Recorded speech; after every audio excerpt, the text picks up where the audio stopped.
Good morning, everybody. I hope you can hear me.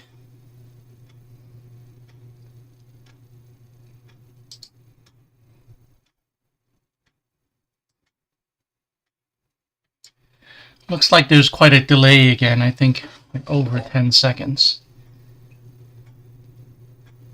Good morning.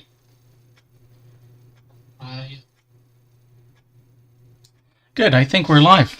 All right. Let's jump right into it. Yesterday we finished, this is the Tamiya Hotshot II. Well, let me mute the computer behind me.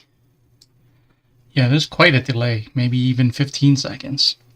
That's okay, I'll be patient with the chat, make sure I answer all your questions. So if you can be patient with me after you type in a question, I will answer it as soon as I see it. And then you'll hear the answer maybe 15 seconds later. I will look into the configurations tonight to see if I can bring that down quite a bit. Alright, so yesterday we finished this Tamiya Hotshot II Blockhead Motors up until step 16.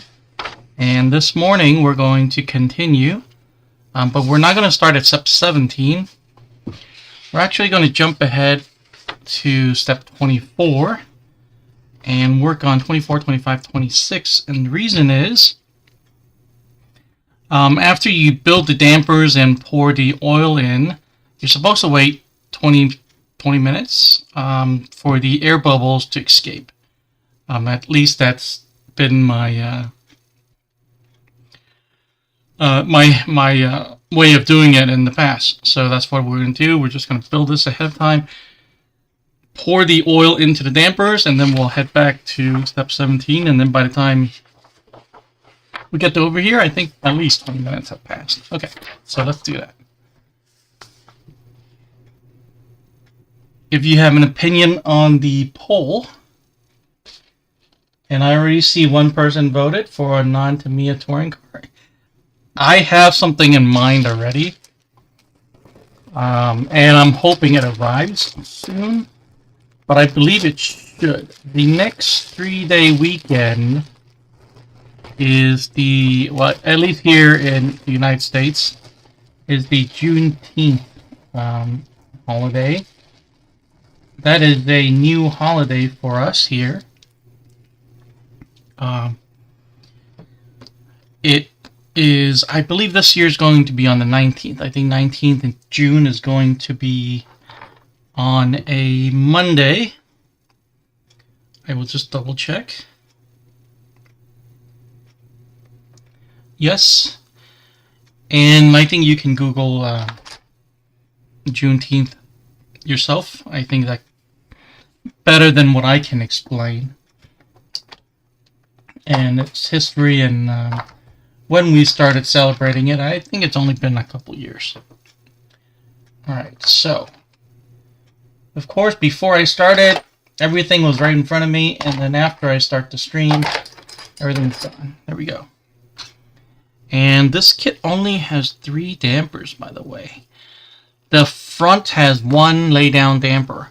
Not really my favorite setup. Not just 1 damper, I'm talking about just lay-down dampers. I've had the, I forgot it was either D4 or the D5 that had 1 lay-down damper. And then, again, I think it was the D4 that had 1 lay-down damper. And then I think the D5 had 2 lay-down dampers. And the TC01 also had lay-down dampers, and I was never a big fan of the way they work. And I'm a little surprised to find it here on a Buggy, because if you think about it, there's only 1. And so, as heavy as this car is going to be, you only have 1 damper helping you in the front. So it's kind of odd. I mean, on a drift car that's like super low to the ground, doesn't really matter. Same with the TC01, but for something like this, You would think you would need as much dampening as you can, but hey, I'm not a Tamiya engineer. So we shall see how it works out. So we're going to go to the D parts bag first instead of the C. And I've already opened the C parts bag last night, and I'll show you why a little bit later. Let's take all these things out. I think we just need the oil. We need the shafts, which are here. And the O-rings are over here.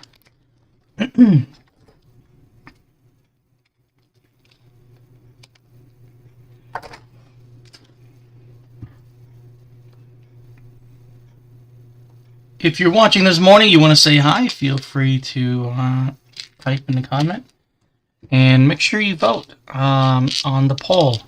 I'm interested to see what everybody wants to watch me build in the next 3-day weekend coming up in June. And then there's another 3-day weekend, July 4th, Independence Day, obviously, in July. So we have a couple weekends for a couple bigger kits to build. That should be really interesting. Except this year, July 4th is on a Tuesday, I believe. And so it's not necessarily a 3-day weekend. It's definitely not a 3-day weekend. It's a shame. You know, you just have July 4th on a Tuesday, middle of the week, and you don't even have Monday off. So we'll see how that works out. Maybe we'll do one anyway. Maybe a 2-day stream, just to celebrate. One of my favorite holidays is July 4th. Always the most festive. Always a good time because it's the middle of summer.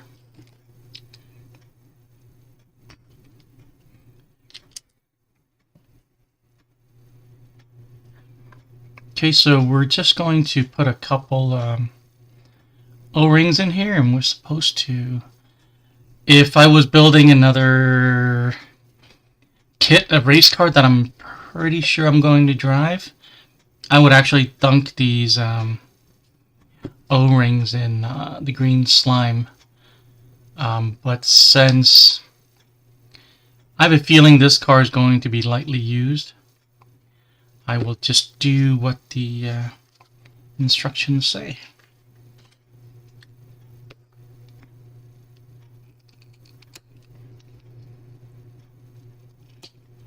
The reasons I say this car is going to be lightly used is because it's just so pretty.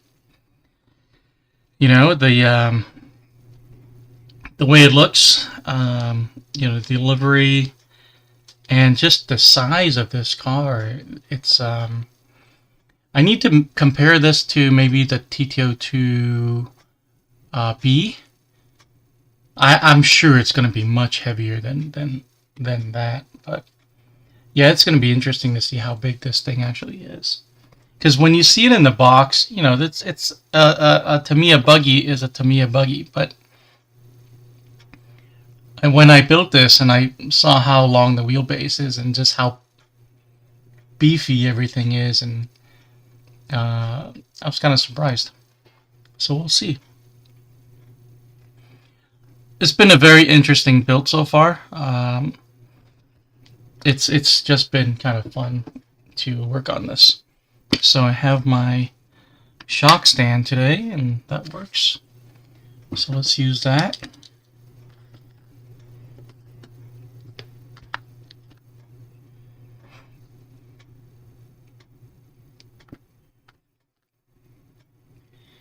Did anybody go to the hobby shop yesterday? I went shortly after. I think after I had a little bit of lunch at home, I went to my usual hobby shop and I picked up a new kit that we're going to build next weekend. And if you follow me on Instagram, you would know what that is. But if you don't, go check it out anyway. It's just RC's RC Cars, of course, on Instagram. but I will tell you, I bought the Kyosho Hotshot. I'm sorry, Kyosho Hotshot. What am I saying? Kyosho Dirtmaster. I bought the Kyosho Dirtmaster. It's a two-wheel drive buggy. And the reason I went out and just bought that, when I first saw it, and this came out maybe a month or two ago, first time I saw it, I was like, oh, it's just another buggy like the Ultima and the other ones, the retro buggy. I thought it was just one of those. I didn't think too much of it because I was already building the Hotshot, and then I, just out of curiosity, took a peek of the chassis, and then I realized it looks a lot more like a modern race buggy than it does a retro. So it was designed for two-wheel drive buggy racing, kind of on the budget scale. It's only $200, it's only $199, whereas like a B6 Team Associated B6 or even anything else is going to be around close to $400. So at $200, this was a great option, and I used to, in a modest scale, do two-wheel drive racing at a track that's no longer around, and I had a great time. So with this opportunity to maybe get back into it, another track opened up, but it's outdoors. It's dirt, not clay. But it's, at least I can give it a shot. At least I can bring it to everybody and show that it is a cool little two-wheel drive buggy that's viable for racing. I don't see these E-clips. Maybe you can help me out here. They're not in here. I'll empty this out anyway. Okay, they're not in here. Are they in this one? Oh, they're in here. Okay, I see them now.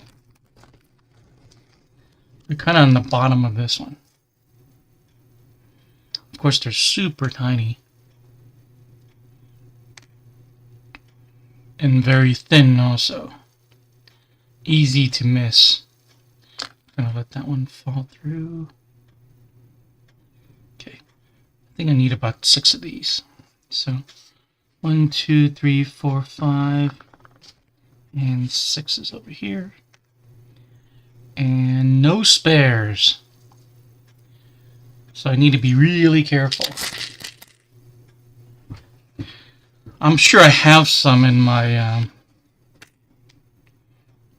inventory. I just hope we don't need to use them. Hope I just don't lose one.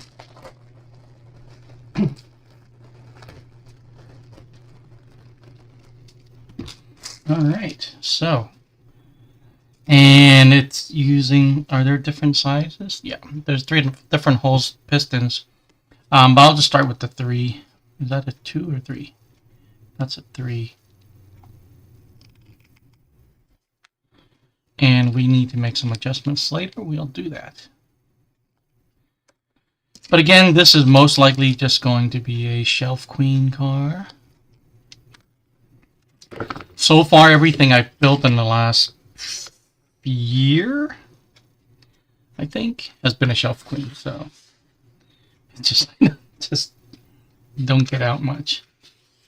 Even though I could have yesterday while I was at the track. I just decided not to. I don't know why. I don't know why. I would love to find just a dirt lot.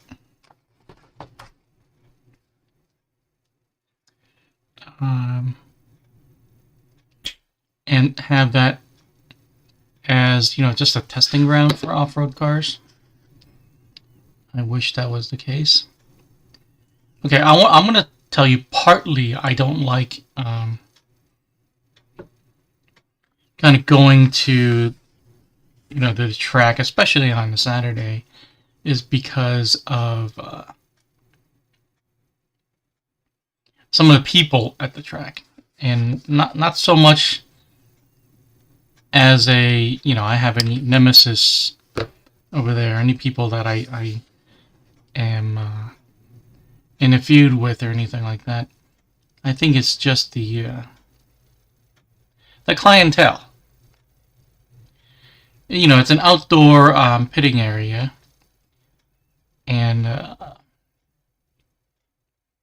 you know, I'm just not a very social guy to begin with, and I can't smoke. I don't smoke, and I can't smell. I can't stand the smell of cigarette smoke.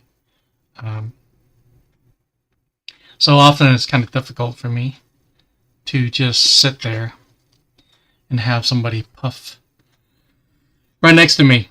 But, you know, neither here or there.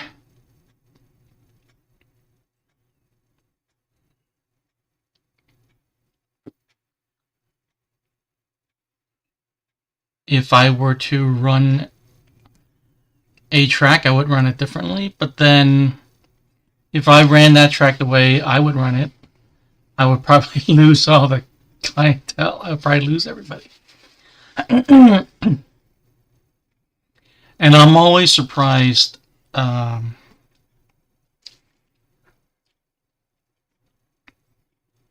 there's always somebody at that track. So X. I wonder what this is. Is this a X11? I don't see X11.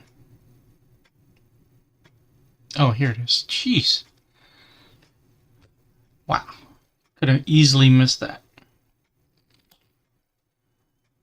I think that's going to be a travel limiter, so we'll use that, and then so I'm going to make 2 of these and 1 of this one.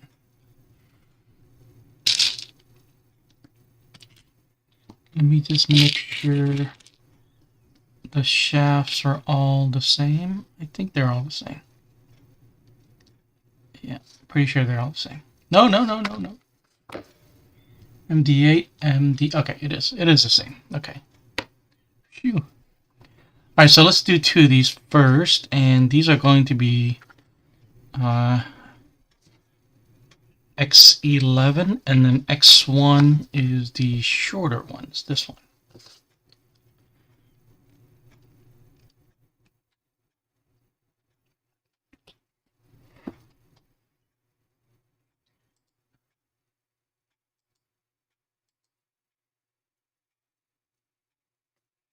Not very talkative this morning, huh? If everybody wants to say hi in the chat and tell me where you're watching from, I'd appreciate it. Always wonderful to know where people are watching from. Let's see if I can do this by hand. If not, I'll break out my tools.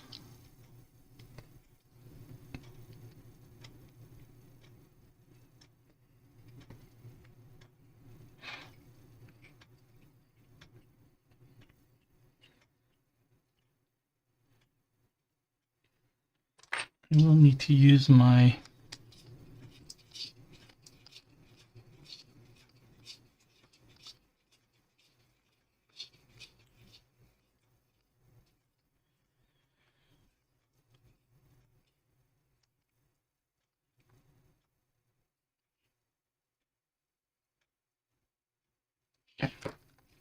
oh, yikes. Yeah, see, I went way too far. I should have looked. Yeah, that punched through. Hope that doesn't damage the... oh my goodness. Well, that's okay, because I do have an extra one. I think. Nope, this one uses the short one as well. Oh well. We shall see if I'm able to fix that or not. I don't know if you can see that, but I punched through the bottom of the of this bottom, and it protruded through. Okay, so let's not do that again. I will, this is going to be one of the ones in the back. Okay, so that'll be that. We learn from our mistakes. I was hoping that this one would be the longer, like the X2, I believe. I was hoping that this side would be this one, so I can just throw that one away, but no worries. We continue.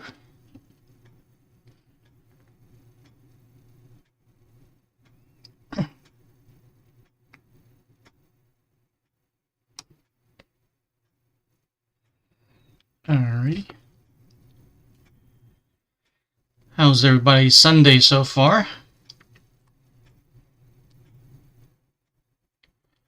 I think if you're in Europe, it should be the late afternoon or even evening by now.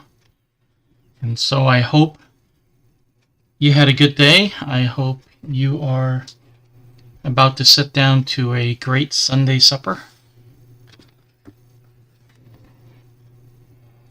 I hope you had a lot of fun this weekend with your RC cars and your family.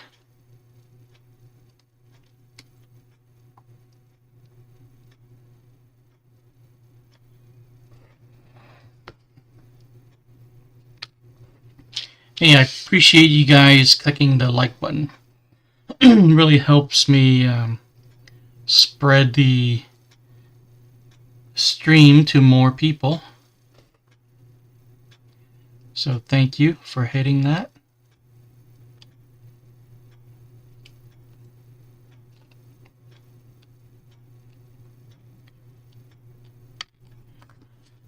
Oh. Having a little extra problem with this one. Let me just double check why. That's... Alrighty. Okay.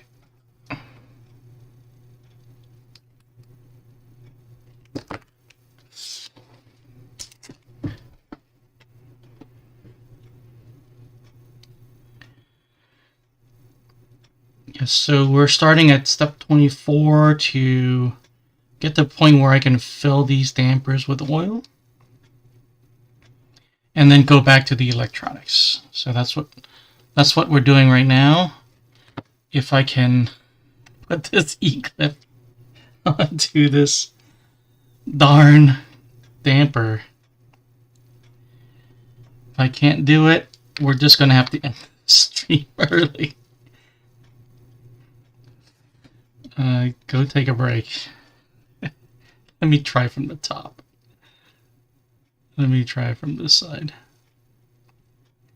I don't know what it is. It's just this one's just... I did the first one with no problems at all. And then this one, I can't even get the clip on to... Alright, there we go.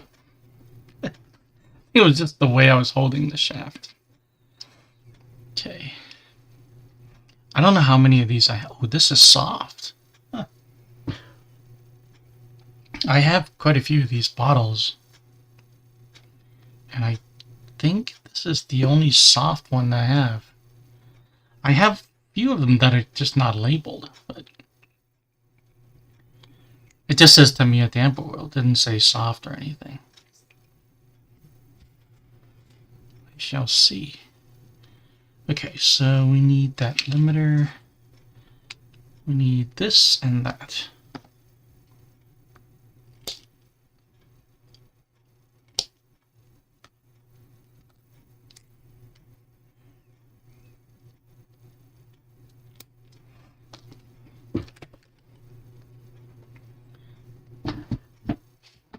Good morning, everybody who is joining our stream. I appreciate you stopping by. Feel free to say hi. Tell me where you're watching from. And I do have a poll up. Let's see where it is at now. So, a couple of you, no, one person wants to see the Bronco, and I want to see it too. It's just so expensive. It's $300 just for the kit. Well, actually, you know what? It's $300 for the kit, but then that's all I have to buy. I have to buy a servo. It's not a big deal. But if I build that race car, that's at a couple $100 more. Unless I recycle electronics, which might be what I'll end up doing.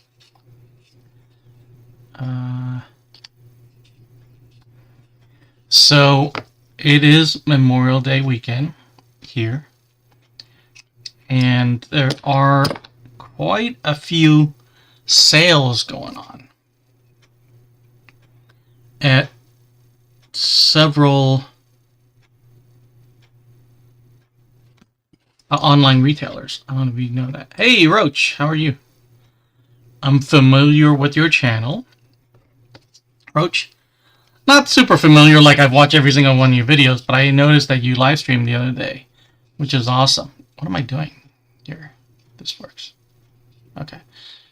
So that's cool. I know you into two-wheel drive buggy racing, which is awesome. And I was just talking about that just a little bit ago. I am going to build the Kyosho Dirtmaster next weekend, and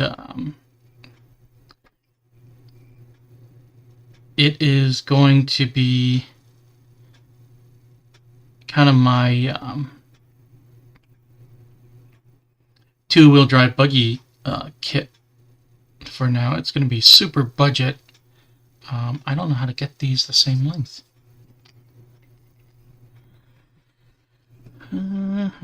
Okay, just keep twisting. I don't want to push this through all the way, so I have to be really careful.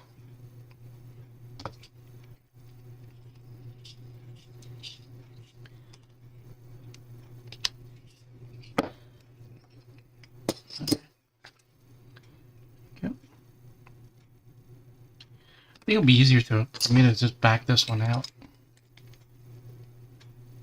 because I have a feeling I just went too far with this one. Yeah. Atlanta. How's the RC community in Atlanta? Not so much the racing, community, just the RC in general. Not the guys at the racetracks, just regular folk with their families, and at the hobby shops. How is that where you are? Old RB5 front motor, Dirtmaster parts I compare. Oh, nice. Very cool. When I was doing two-wheel drive buggy racing, I had a B5M. I also had a B64, but I was driving mostly the B5M. Four-wheel drive was just way too competitive for me. I'm not a very good driver. But I do enjoy the going out there all kitted up and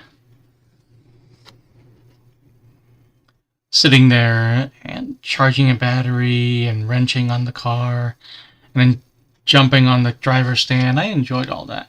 And I would love to do that again. But at a track with more civilized people.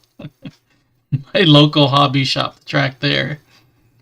It's a different crowd, and it's outdoors, and there's smoking. So I think I was just talking about that. And it's just not my thing. And I think I lost an E-ring here. I thought I had all of them, but apparently I don't. Wow, this is... just hasn't been my morning here. Huh.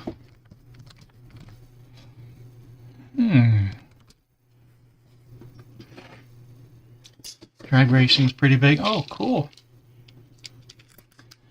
Yeah, I'm sure it's doing well here in Southern California. I see a lot of social media posts about, just drag racing, and, clips about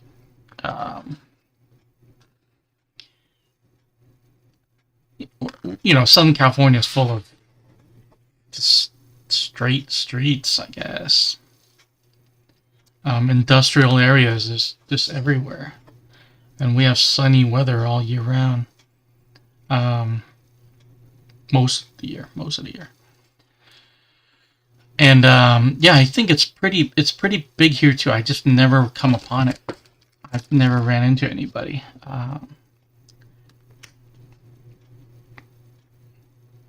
I've seen it at the back of the parking lot once. At the old racetrack, but that's about it. That was several years ago. I don't have one. What I do have is an old SC5M.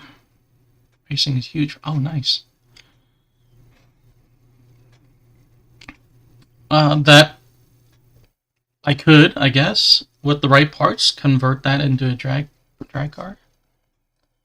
But we'll see. I don't want to divest. I don't want to divest my time too much more than I already am. I would love to build another crawler. I would love to do, other things, other RC cars. But I've sold my soul to Tamiya for now. But my audience is allowing me to build a Kyosho next weekend, which I'm really happy about. I actually took a poll yesterday and asked if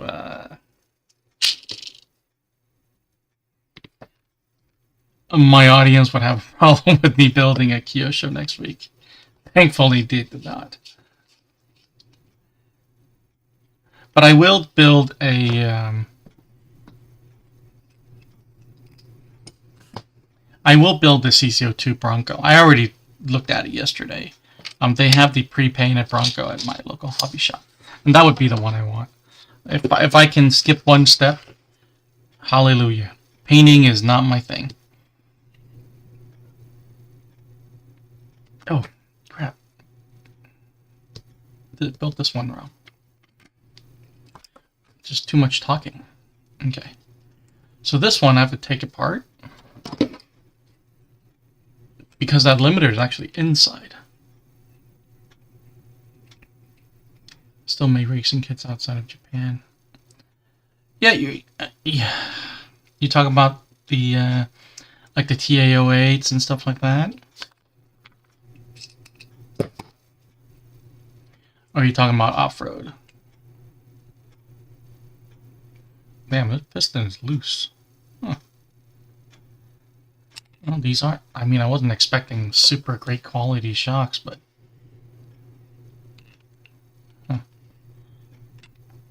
I'm sure there's aftermarket shocks for this.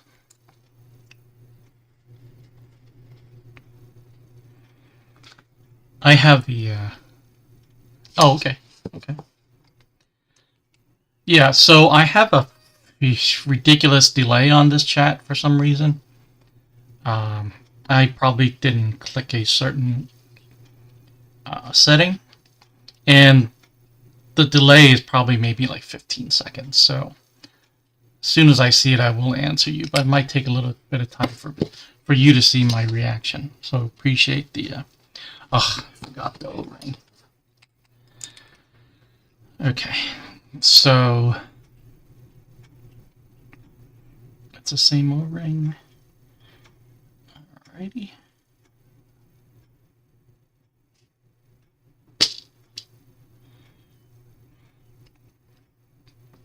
I notice your channel is growing really, really fast, Roach. That's awesome. I think that one video where you did intro to two-wheel drive racing, I think it was. That was a great video. I think you gained a lot of traction with that one video. Oh, it's awesome to see. Okay, I think we're finally ready to fill. We can finally get back to building. Alrighty.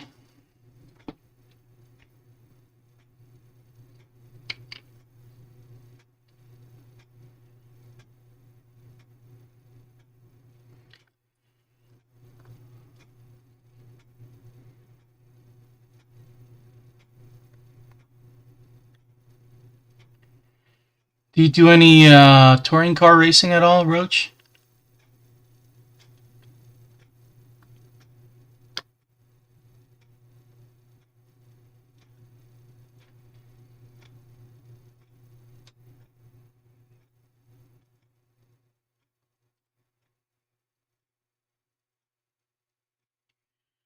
Both really there. Used to be Tamiya Racing Factory for off-road racing. They stop in the mountain. Okay, I see.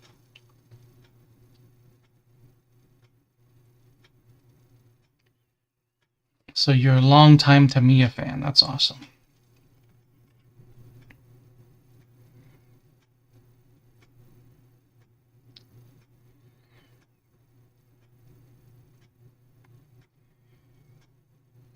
It's going to try to push the air out here of these dampers. And I think the fill level is good for now. I don't think I need to top it off.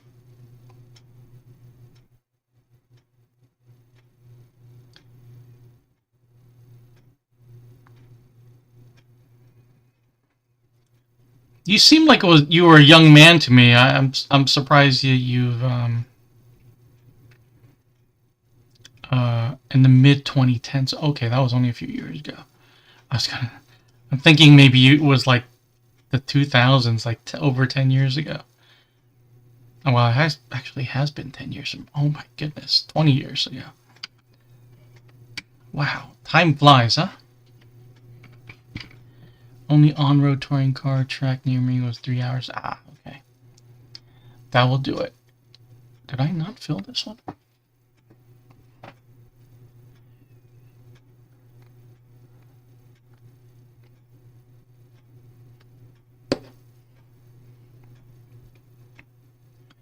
That's cool. That's cool. Have you ever been to the West Coast? To race here, maybe, to check out what's over here. I would love to. I was born in 2000. That's awesome. So you're 23. I knew you were a young person, younger person, because I saw the video yesterday. I saw the stream yesterday, the live stream.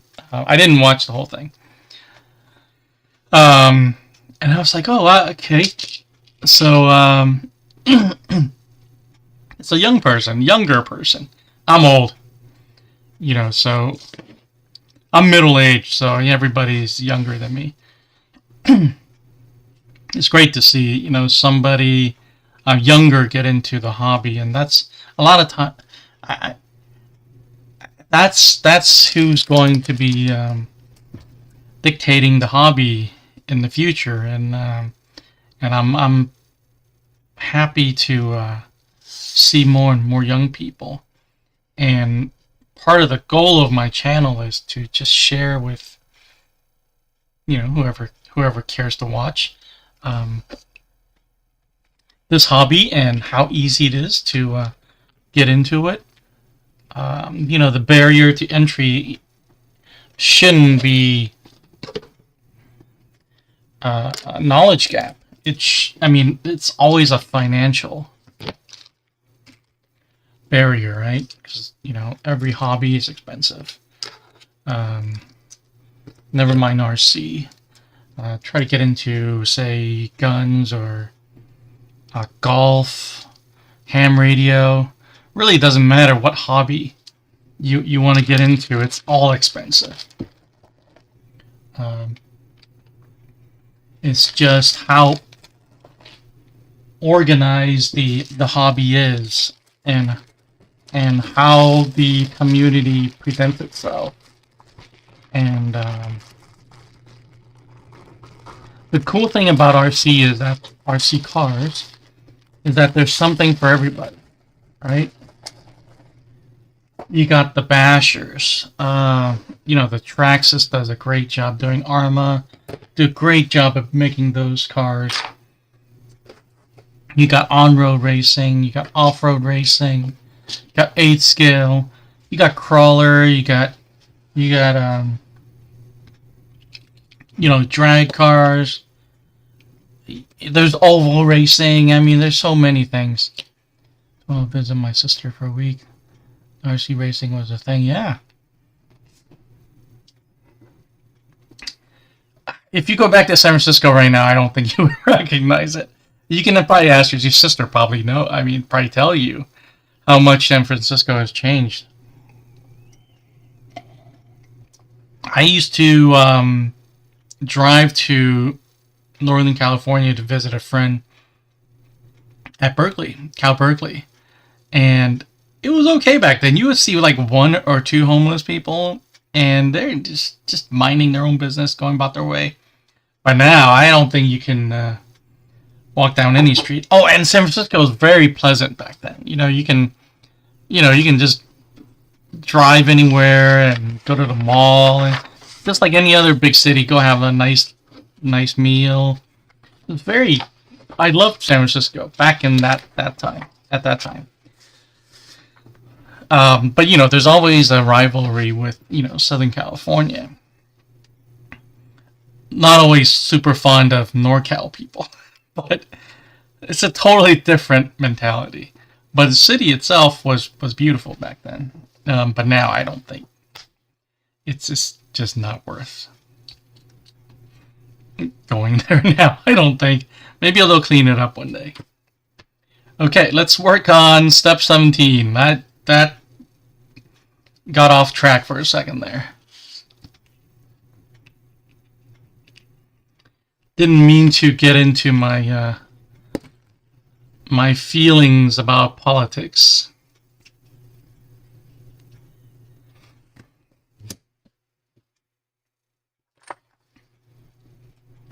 All right, let's see if I can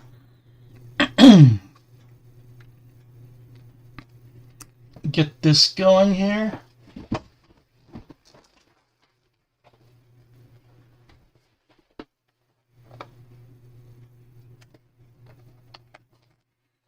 Okay, let's center the servo. Okay, there we go. Turn that back on a little bit later. I'm using this. This is like the 3rd time I'm using this ESC.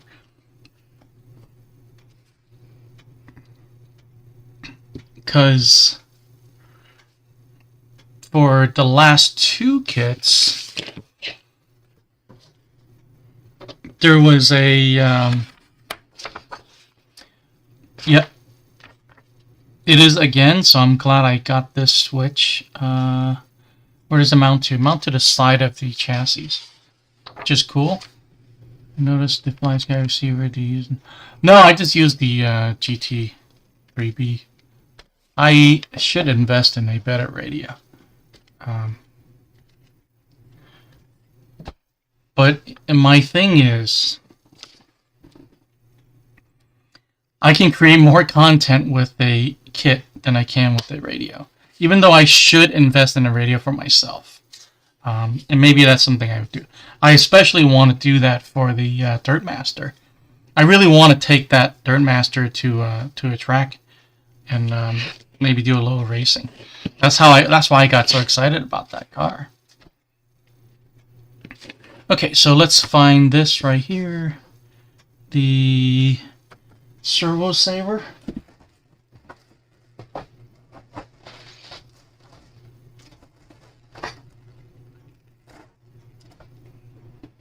Let me find that.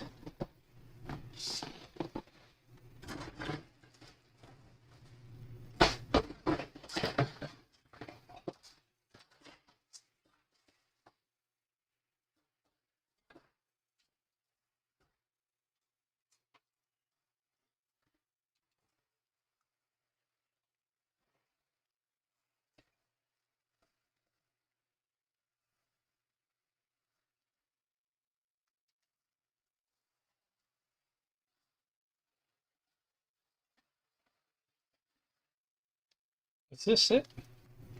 Oh, it is. It is this. So, yep. I opened the C parts bag yesterday so I can get the screws to put together a driver figure. And this is as far as I got yesterday. I just painted the helmet silver and the body white. I have to paint the steering wheel and kind of the background black another time. I'll probably just use liquid mask. I can't hand paint this to save my life, so I'll probably just do it that way.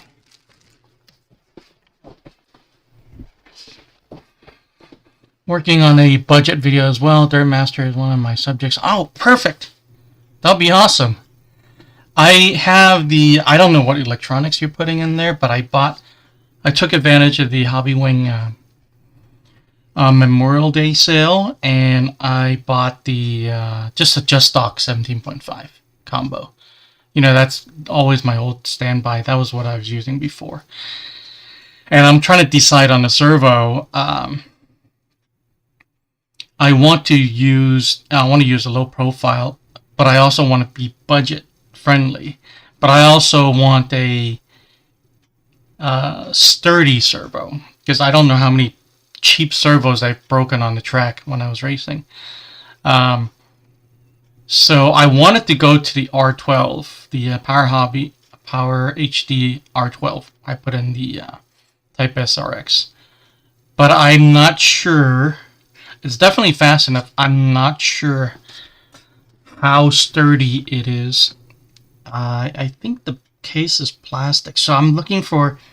I don't want to spend $100 on a servo because then it won't be a budget build. So I'm kind of at a dilemma here. Let's concentrate.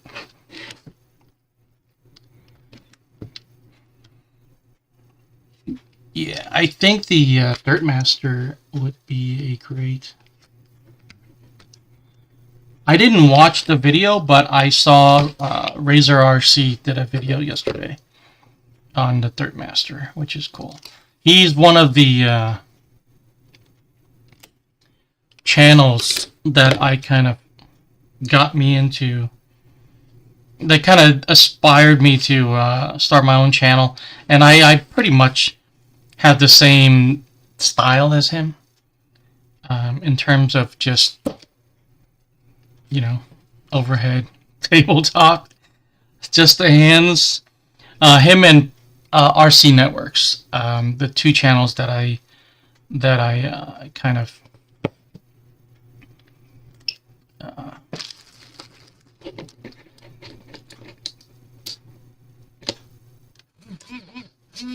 take from, the style wise. 1258. I'm sure I have a. I'm sure I know which one you're talking about. Let me just double check. I was looking at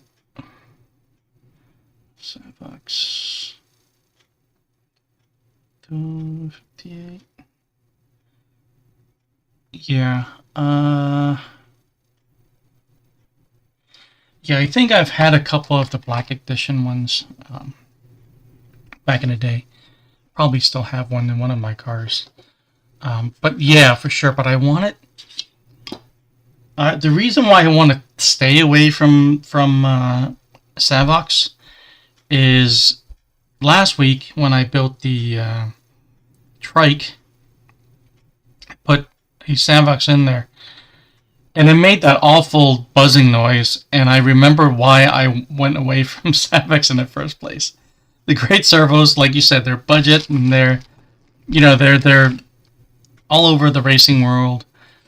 They were even like Cavalieri editions for, I think, that servo.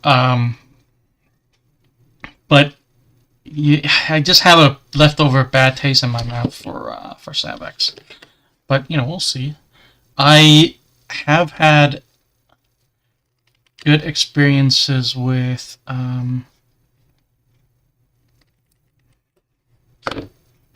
AGFRC. I like their servos. They're also around that price, around that $60 price. So we need that piece.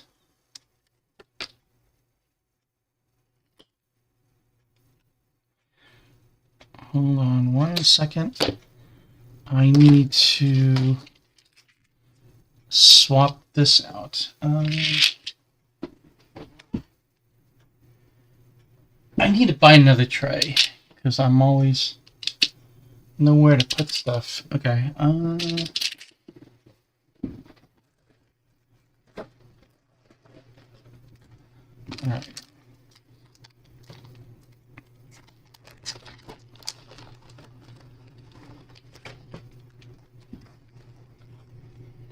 Okay, let's see if I can just empty this in here so I can empty out the C parts bag. Camera and tell me to start filming. Teach myself how to edit and stuff.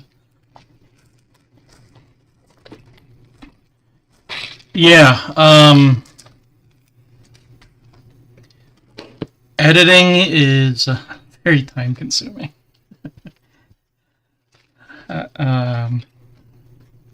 You already know that. You're already making videos. But that's, I don't want to say it's all the motivation, my only motivation, but it's influenced me partly to stream instead. Brian Harris. Yeah. I watched up into the point where he was kind of flip-flopping between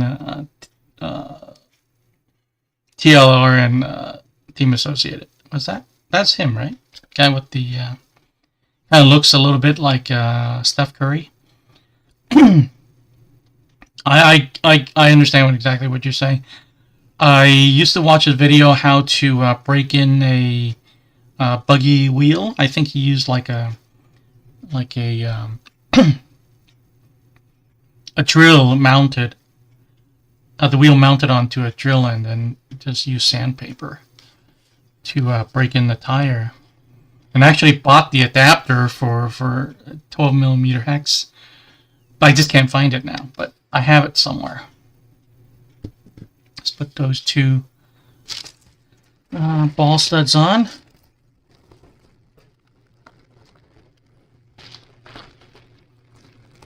Seems like a super chill guy. He's just so like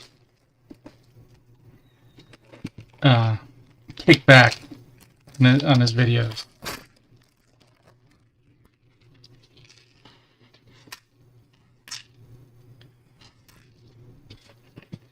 Alright.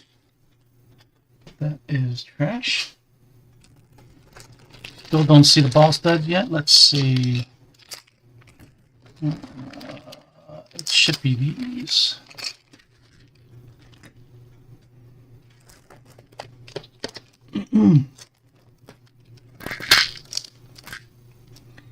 I mean, it's great to have your own channel, right? If you go back to my very first like couple videos, it was just me driving a B64 on a dirt track at my local hobby shop. That track is no longer there. The store moved a quarter mile to the east, and they got rid of the track.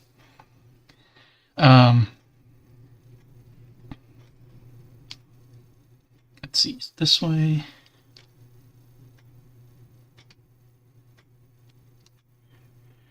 Okay.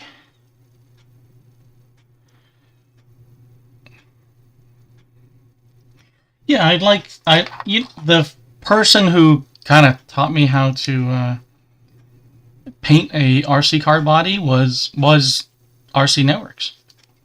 Very simple video on how to do it. And I pulled it off. It looked quite nice. And then Razor RC, I just like the way he explained things about RC. I can't remember what my first video was for Razor RC, but he does those. He did the the radio shootouts, and it's all budget stuff, and that was good. That was good stuff. And he's always just reviewing something. Although lately, hey, good morning, Man of Fan Hour. Although lately, I have noticed that Razor RC is just reviewing almost anything.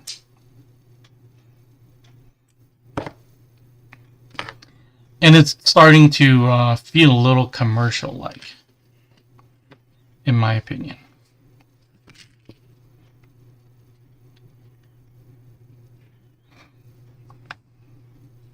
Hey, you guys know each other? That's awesome. E6. I should start being more active on my Discord server, so we can have, communities and talk about different things. But my thing is, I don't want to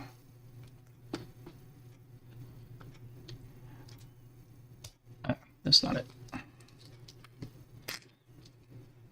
I don't want to do something and then it dies. So I'd rather wait when I'm ready to put forth some effort into it, and then I can have it thrive.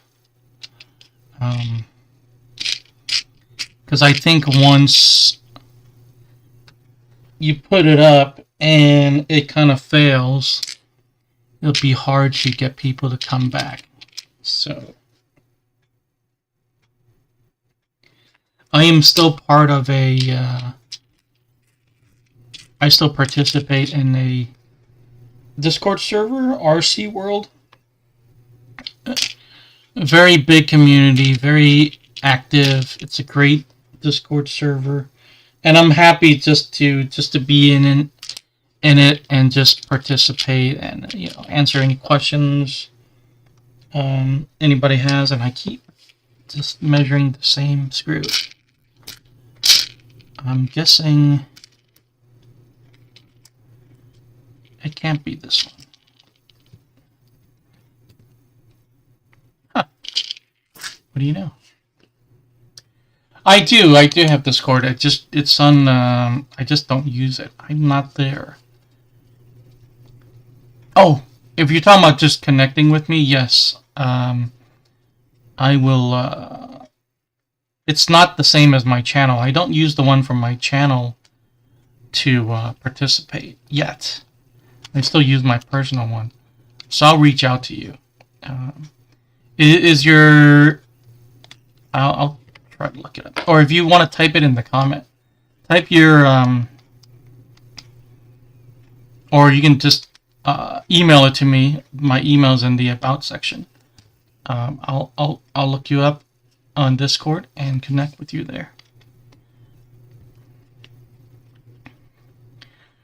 I think a friend of mine who also has a YouTube channel, the RC YouTube channel, he has been wanting to set up a Discord for RC YouTubers, and I think that's a great idea. I think we should all brainstorm and help each other. And set up collabs and stuff like that.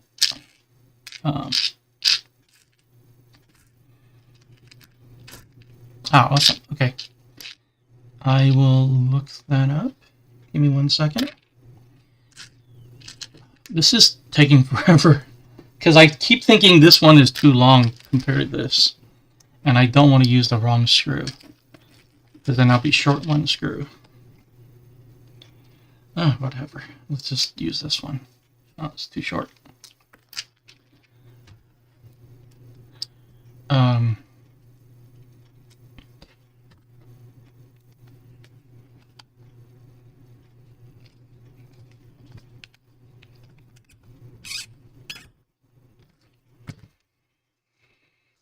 Okay, that's gonna work. This is it. Okay, I'll just go with this for now. If it's the wrong one, we'll find out later.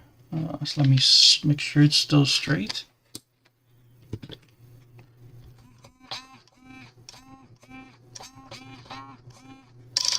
This is a slow servo, but that's okay. It's okay. It's just a buggy. It's just a bashing buggy. It's okay if it's slow. Not a race car. Alright, so now let's come over here and build those turnbuckles. Long turnbuckles. Let's see, where are those shafts? So this is going to be MC11. Okay, let's put this aside. Okay,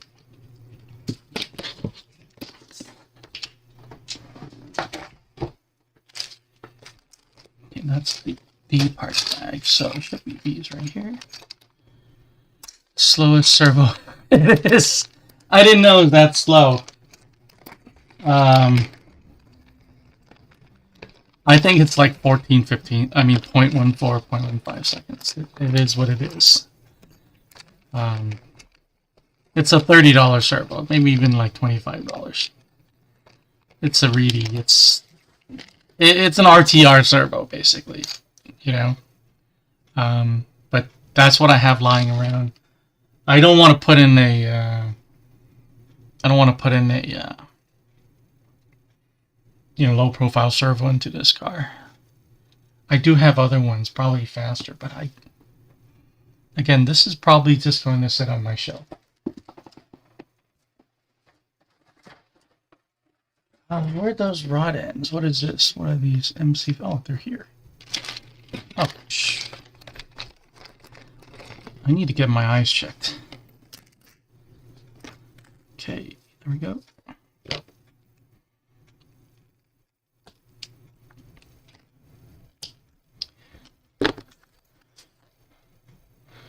How's the poll going?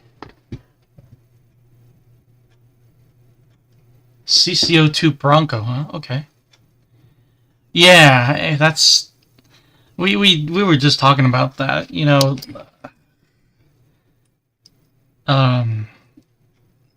As with every hobby, biggest barrier to entry is usually budget, especially for younger people. So this is my my turnbuckle building setup. This is not a turnbuckle, but so I'm a little bit older person, and I do have hand problems. So I use this as an aid. Futaba servo for a shelf queen. Yeah, I don't think I've ever had a Futaba servo. I would love to build a 8-scale buggy with like 2 Futaba servos that has the telemetry and everything, and an OS engine, a Drake, Drake 2 OS engine. You know, I would love to build a car like that. But it, you know, it's just not in the in my cards right now. Maybe in 10 years. Hopefully my hopefully this YouTube channel with your support will continue to grow. 36 millimeters. Wow, I got it right on. Wow. Okay, I just need to turn one this way. Amazing. I can't believe I got it on the first try. Okay. Impressed with myself. The only reason why I was able to run 8 scale was thanks to YouTube and Patreon. Oh, nice. Really? Give me 1 second. I didn't know you had Patreon. Let me see. Just gonna check it out.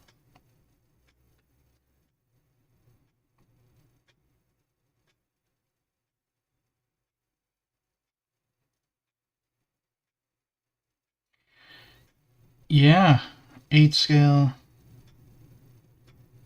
Yeah, you get a lot of views on your videos. Where's your Patreon? Let's see. Oh, there it is. Okay, I never noticed that. Okay, check that out.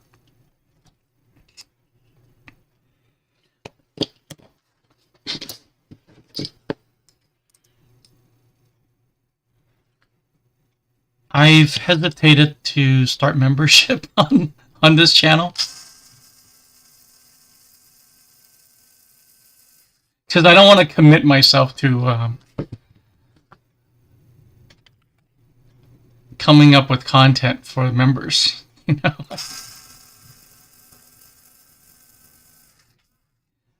because if I promise something, I would have to do it, and I don't want to commit myself because sometimes works just start getting crazy out of the blue, especially usually over the summer.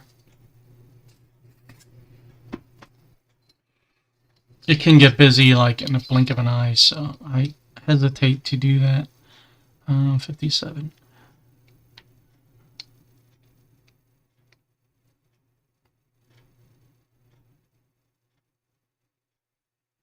Can't really see. Okay, a few more.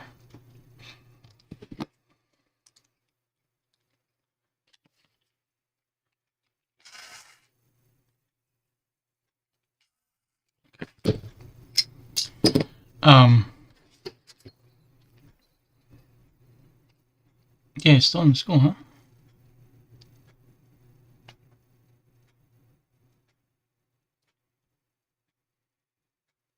Yeah, you know. Not everybody's full-time YouTubers. I'm not quite retired yet. Maybe when I retire, I can be a full-time YouTuber. Wouldn't that be fun, though? If you were retired and you're a full-time RC YouTuber? I would just travel the world. I would just travel the world. I'd travel across the country and attend races, go check out hobby shops, and you know, just talk to people. And then I'd go to Japan. I'd go to the the Tamiya factory. Go take a tour. I'll go visit Hong Kong. Go check out 3 Racing. And go to Southeast Asia, like Indonesia. There's a big market in Indonesia. And, you know, check out what their community's like, what their scene is like. There's a whole lot of things I would do. Alright, so what is this? More than 8 millimeters. Less than 8 millimeters. So let's see.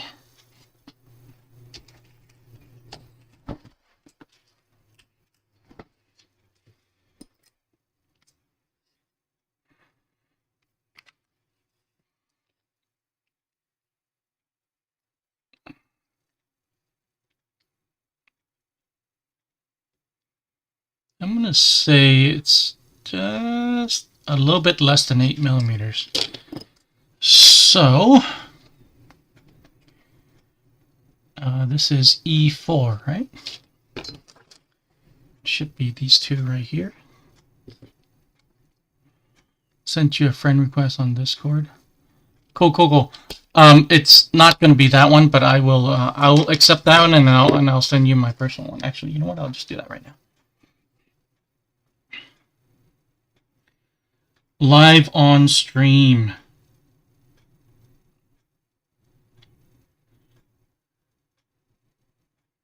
How do you do this on mobile?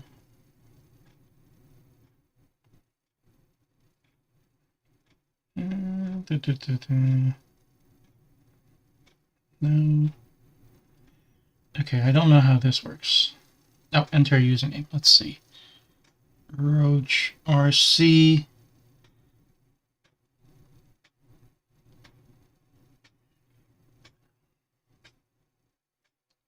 Nine six four one.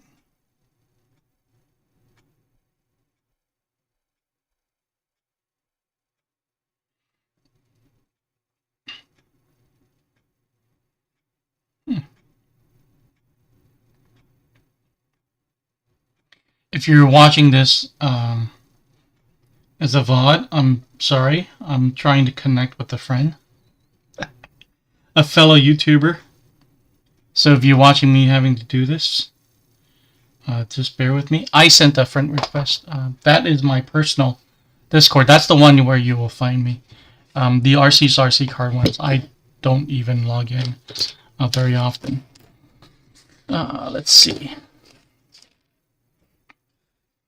I have everything like pre-bought and pre-set up. Like I've had a website for like 2-3 years. I just never turned it on because I feel like I don't have enough content in there.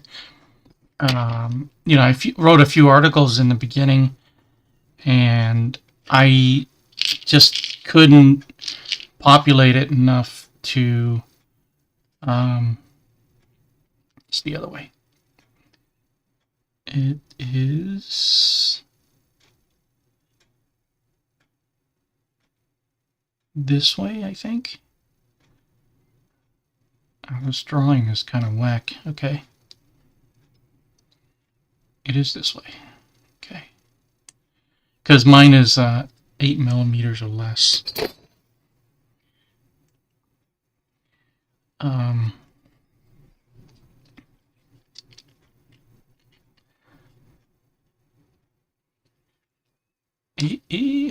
on. There are two kinds of screws. Let me make sure I'm using the right one. MC9. What's the MC8 for? Okay, MC8's for mounting from the bottom. So, okay, these are the MC9s, and these are the MC8s. Okay, so this is the correct one.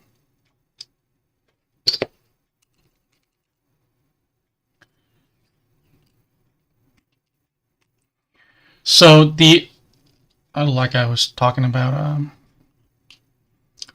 channel membership, I was thinking besides the, you know, usual avatars and stuff like that, all the gimmicky stuff,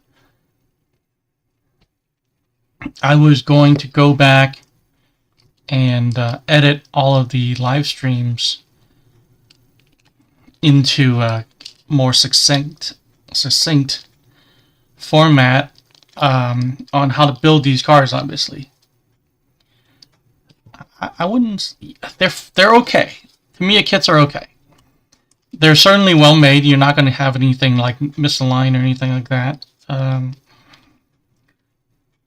You're not going to be missing any parts. The manual's usually like 99% of the time is going to be correct, unlike Axial, Horizon Hobby. You know, they've been doing this for a long time, and a lot of these kits are vintage, like re-releases. So they probably had like 20 years to print the correct manual.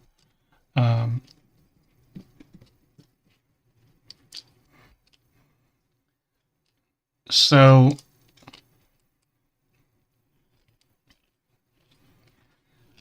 So that was going to be kind of my membership perk, was to just have access to, like, say, this stream. This is going to be maybe a 11-hour stream. If you put all three together, 11 hours to build, one kit. It's going to go back. Yeah, me too. I was going to go back and edit all of the streams and, just have videos of like one car back to maybe a 1 hour or something like that, or a 50-minute video, kind of like my normal old style of doing build series. That was one idea. Let's see. That would be one of the perks I would offer. Oops, this flipped it. I need to flip these. Wasn't paying attention. Horizon keeps buying.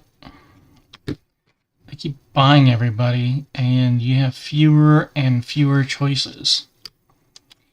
And I got here too late for a brand like Vatera, which I actually kind of really like their stuff. Then as soon as I discovered it, Horizon bought them. I thought they had some cool crawlers and touring cars, or on-road cars.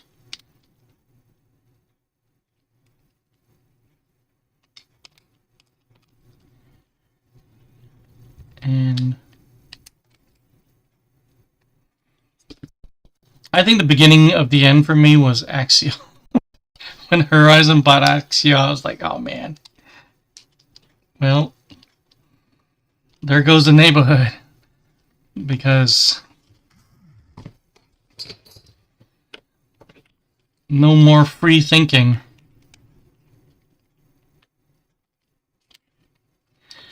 Horizon does have very good customer service, so you're getting that. You're getting that network, which is cool. I hope they don't buy like Proline or anything like that, or you're going to tell me that they already bought Proline. But it can only improve. I've had some. I don't want to say some. I've had one negative experience with Proline lately where they just kind of brushed me off. Like, your concern is not valid, kind of thing. So I got a protoform body, right? I got it. There's Proline, right? Yeah. I got a protoform body. It was a Mazda Speed 6 touring car body. And the stock photo, beautifully painted, and it had the Mazda Speed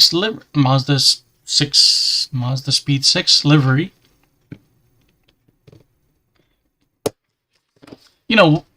Prominently large on side of the the doors, as you'd expect.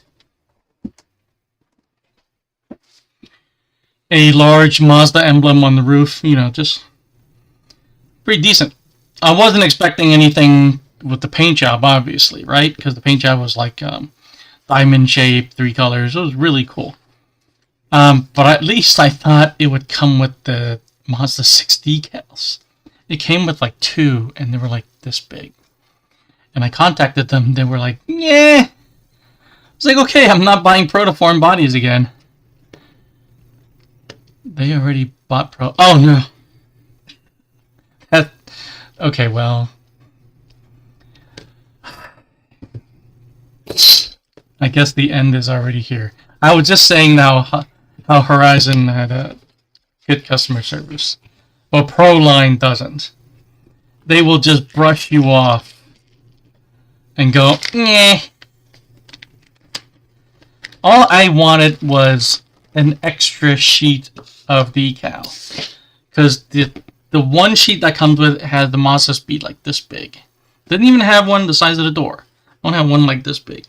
And I asked him if I can have another sheet. That's all I asked for. So at least I would have like a couple more Mazda Speed decals. But no. Our pictures is not... I forgot what exactly he said. Basically, he's just like, yeah, it's not going to happen. I already bought Proline in there. I used to like AKA tires. They make good short course truck tires for the Traxxas, for the Slash, for dirt. Okay, we're over here. Let's grab the chassis. Oh no, wait, hold on. We gotta put this into. Gotta put this into the top tub. Yeah, thanks for delivering the bad news to me. Let's see, so here.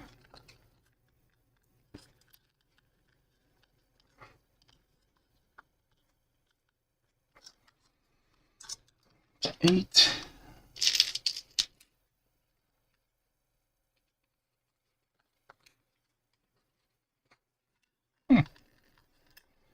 Something is caught here. Okay.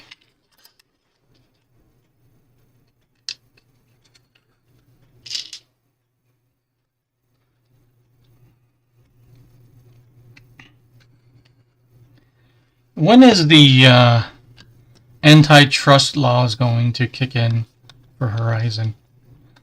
If they buy any more small companies like that, we're going to have no choices left.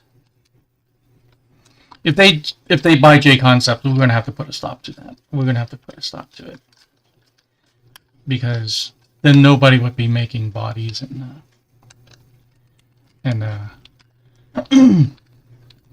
tires independently.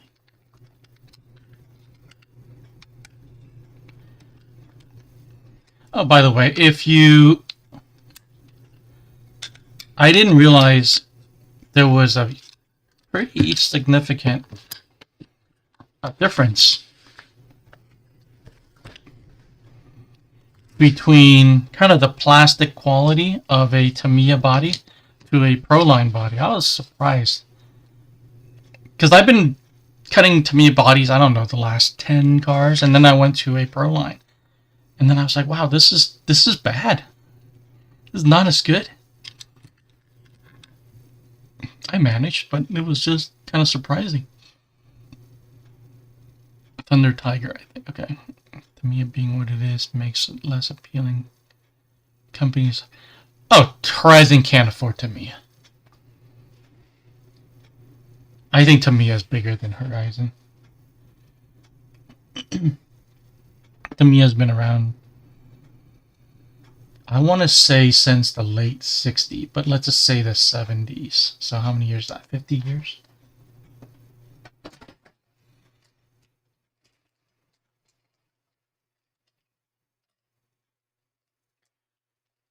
All right.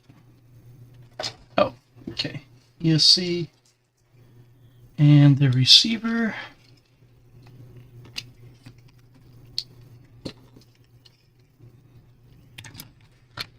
Here and here.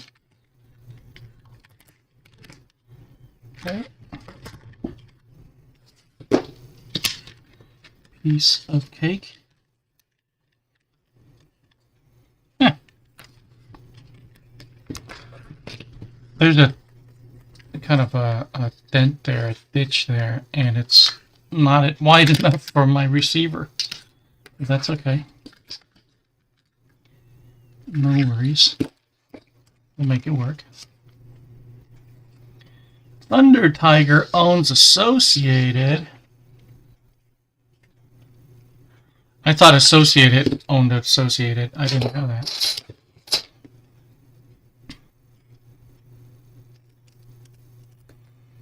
I am Team Associated all the way. I'm 100%. 100% Team Associated.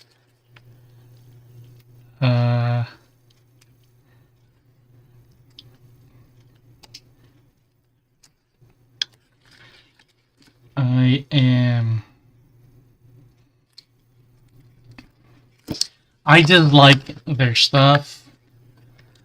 Every time I interact with them, they've kind of just taken care of business. Gave me options. They were responsible. They certainly didn't go, meh, that's your problem, to me. Even something that was pretty much my fault, they still gave me an option. So I bought one of this. Actually, it was this battery right here. I bought this battery, and I didn't use it for a long time. And I don't think I ever even took it out of the box when I first bought it. And when I did take it out of the box, I couldn't charge it. It was just dead. It was like below 3.2 or something like that volts. So, and I just thought I got a bad one. I thought I got one, a bad one out of the box. And then it turns out, I think, it wasn't, either I used it and I forgot to kind of put it in storage mode or something. I don't remember. But pretty much it was my fault. And when I contacted Reedy, Team Associated, they said, okay, well, I can give you a discount on a new one. And I thought that was a pretty reasonable compromise. Obviously, I'm pretty sure it was my fault. And they still kind of said, okay, well, sorry, this happened to you, but, we'll give you a discount on the new one. See, it won't stick. Okay. What can we do? I'll just do it to the side. I'll just mount it to the side. Side wall here. Okay, there we go. I think I can still plug things in. Yeah.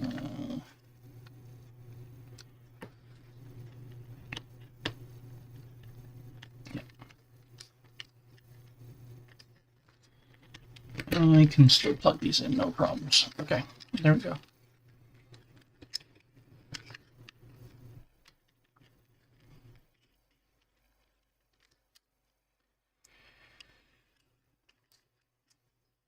Yeah, I mean, Team Associated, again, has a pretty complete ecosystem, right?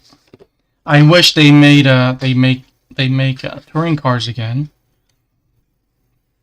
racing touring cars. I wish they did that again. I would buy those in a second. I am interested in the new LT, the new short course trucks, LT10. Pro 2, LT10. Suzuki, Kyosho, and Jun Watanabe. Great to meet TLR, neutral, techno, mostly cause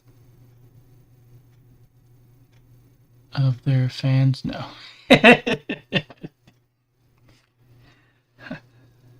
I don't know. What is the what is the thing with techno fans? Are they just fanatical? Are they just intolerant people? What is your experience with techno fans? Yeah, even if I know another brand's car is better, say for example the RCB8, yeah, is the techno is better, I would still buy it. Yeah. If the EB48 was better than the RCB8, I would still buy the Team Associated one. I don't care. Or I would buy Kyosho. I mean, I already have a Kyosho.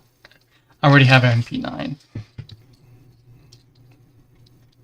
I'll probably buy a Kyosho. Where does this go? Okay, this goes on here. Okay. So, all right, let's find that rubber sleeve.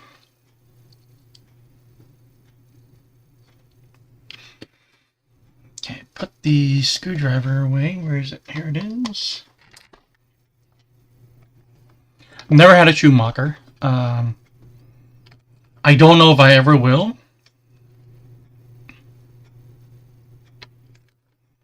To be honest. There is a touring car on A-Main, Schumacher touring car on A-Main, that is pretty cheap. I was thinking about it.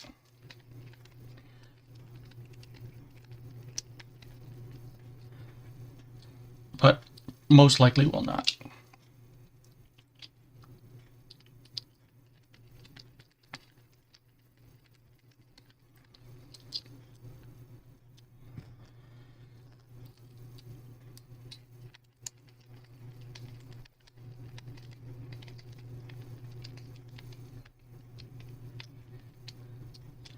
I mean, you can tell just by my channel that Tamiya is #1 for me, right?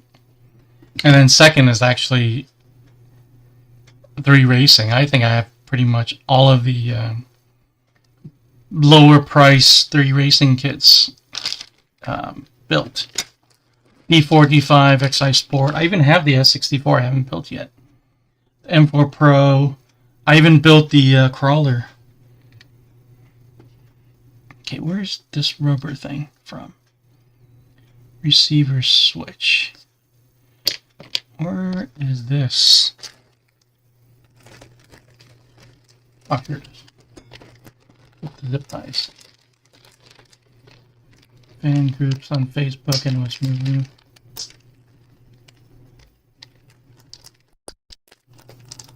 What the?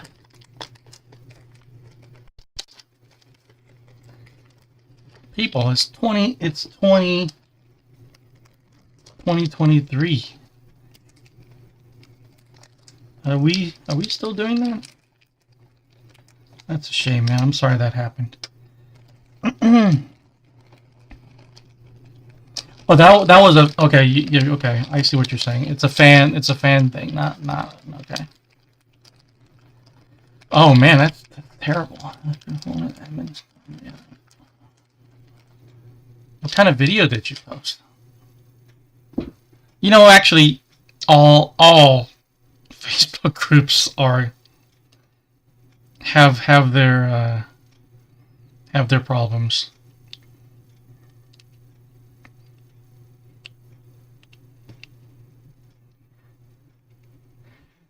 I think all Facebook groups are kind of tribal. They want their own, people. And I'm not saying people as in race. They just don't tolerate like an outside opinion.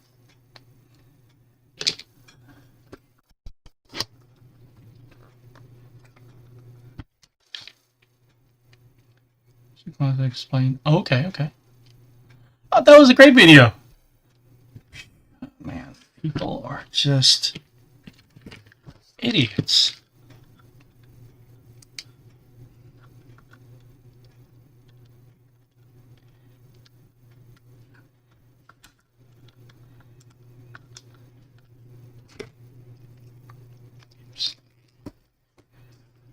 Yeah, okay, that's a terrible experience. And I can see why.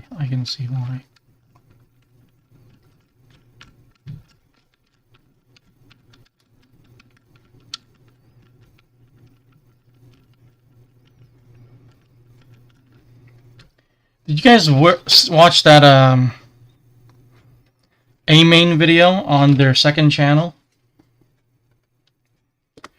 So they built three. They built a Mugen, a was it a Techno? I think it was a Techno, and a Team Associated 8th scale Buggy, and they, put in the electronics, and then they put it on the track, and they drove all 3 of them. That was an interesting video. Only watched that yesterday. Switch over options.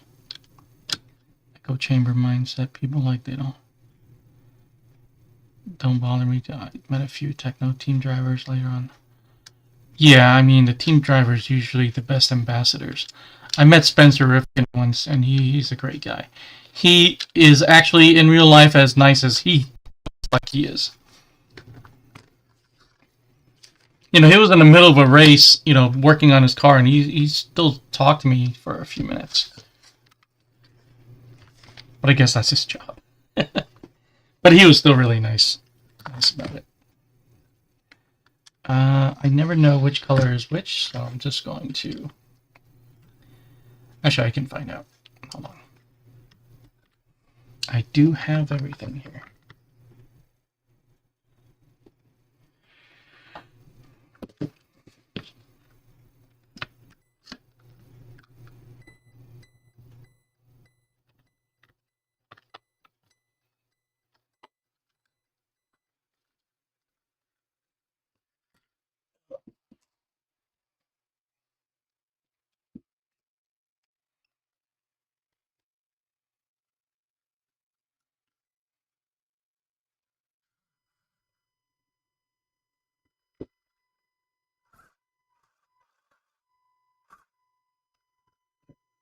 The other direction. Okay, I will deal with the servo later. Okay, please relax. Stop humming.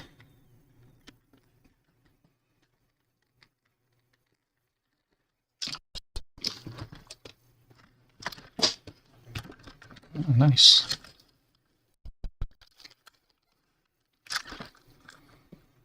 Adam, I see Adam Drake at my track like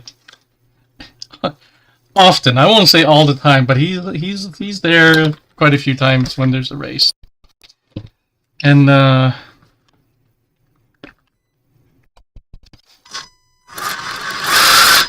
actually raced against his wife one time. Two-wheel drive 10 scale at a local track. She's a very good driver as well. And one time I saw him at the race, and then later that day I commented on his Instagram. And I was like, "Hey, I saw you at the race today." I was walking by, so I didn't say hi. He's like, "Man, stop me next time. You know, come say hi, talk to me." I'm like, "Okay, cool." Also seems like a very good guy. And we'll do that next time I see him. I'm obviously doing this upside down, but I'm a little concerned about this wire touching the shaft. Let's see. Nothing goes through that hole. I still don't know where the battery goes, to be honest with you. Huh. Where did the battery go in this car?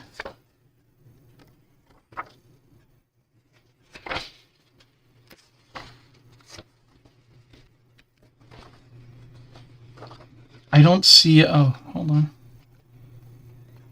Yeah, oh, it's lateral, right? It's this way. Okay.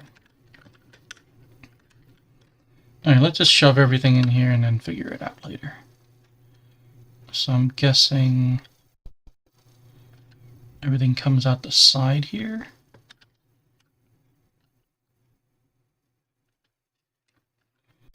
Everything comes out at this little gap right there. And then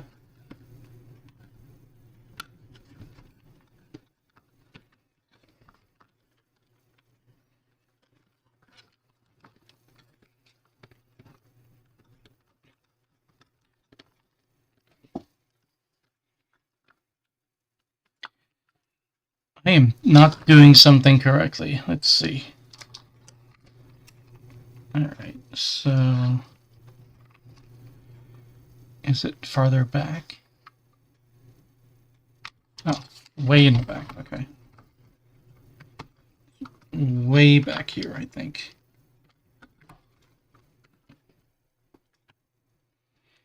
I don't see the holes where this lines up to. Am I doing the wrong side? No. Why am I not seeing the holes in... Okay, this side.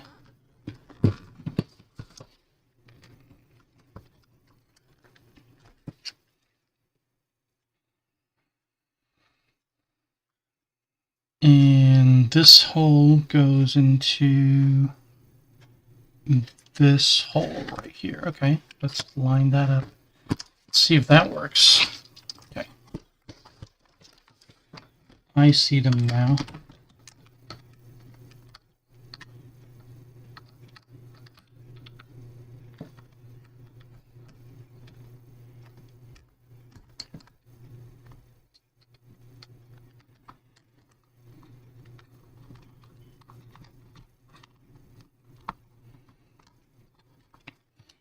Hey, it's really cool being able to chat with you guys while I build this, you know.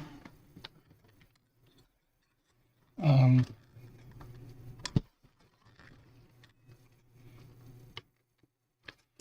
it's over here. It's that one.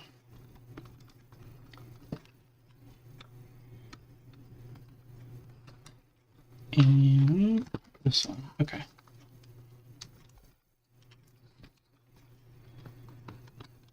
I know you didn't like it.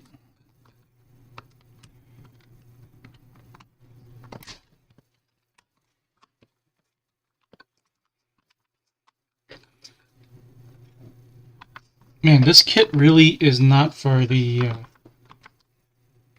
uninitiated. This is not a walk in the park.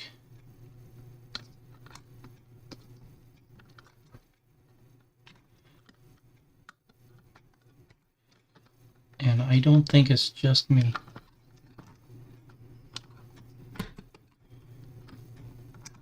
Maybe if I had the screw coming through, it'd be easier to see. It is the front wheel drive. Yeah, I talked about it yesterday. It is the front wheel drive version. And that is the reason why I kind of hesitated. I don't have a single front wheel drive car. I've never even driven one. I don't imagine I'd be very good at driving one. I can't drive a four-wheel drive too well. I don't think I can drive a front-wheel drive very well. So the only issue that I have with him is that he makes collecting look so easy. To be honest, we are at different points in different... who are we talking about? Mark. Okay. I don't know who Mark is, but sure. Seems like you guys both do.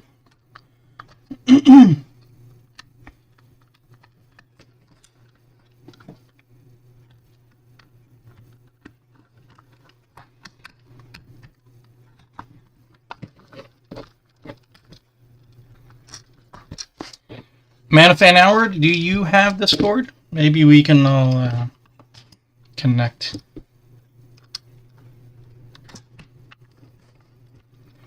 Oh, Mark. Okay. Collect. What do you mean by collect? He makes collecting look so easy. Yeah, okay. If you're talking about RC cars, yes. Okay, I agree with you. Well, he lives in Texas, right?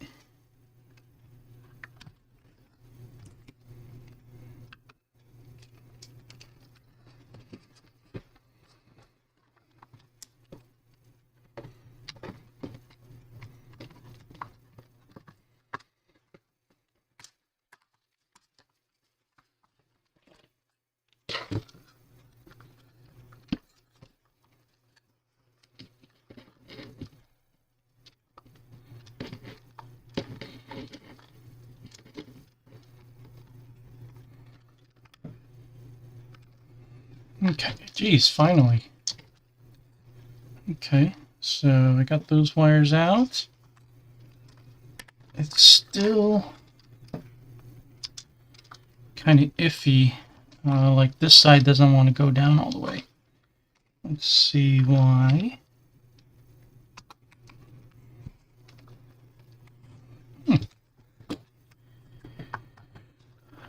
Stukas, right. This tube, everything mindset. Okay. I remember watching, the first time I watched this video was, I think, cleaning a nitro buggy after a race or something like that. I think that was the first video I ever watched of his videos. Okay, I need to pick this apart because that one wire is holding everything up.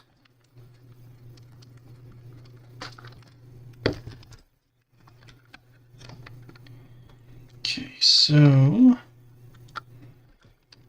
ironically, that is the power wire.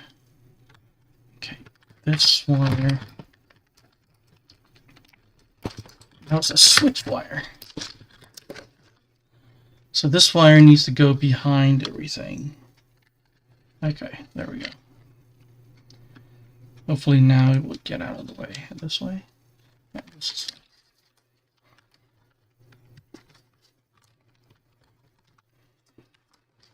Yikes.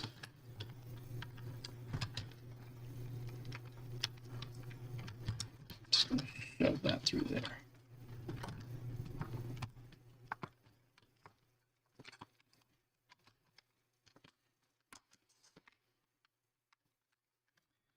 Something is still holding up this side for some reason.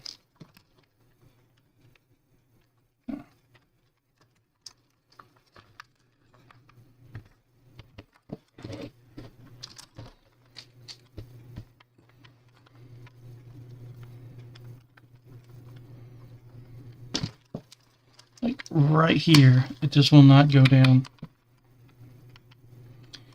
for some reason. What is caught here? Is my servo too big?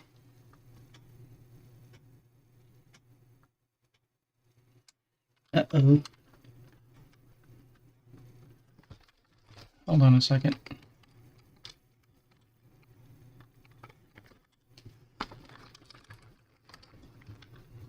I feel resistance right here.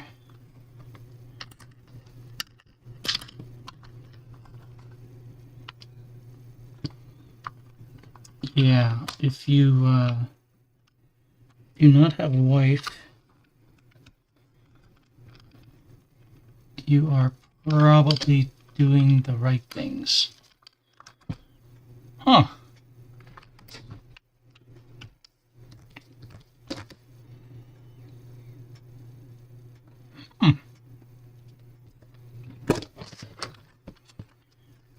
So there's a lip here that this switch cover is blocking. That's strange. I guess let me loosen this. So that's what was holding it up. Well, I don't think it's a servo. I think it was this right here. It was just that switch cover. So let's see if I'm right.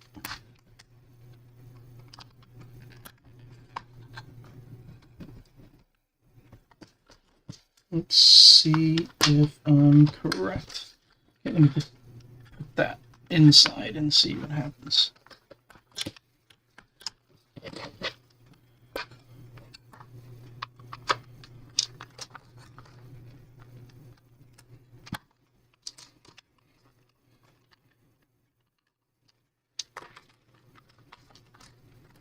Okay, so I've got this side and this side. Tamiya, this is not your best design, the way these two pieces come together. Yeah, there we go. See? Seams closed. Seams closed. It was the switch. It was a switch cover specifically. The rubber switch cover wasn't allowing the case to close all the way down.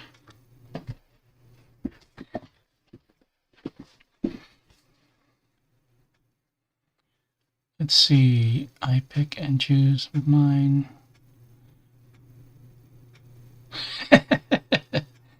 And Kid are not designed each other in mine. Happens a lot. Oh, I am sure. I think it's. I really think it's this. When I put this switch inside it seated properly. So I'm pretty sure that is the problem.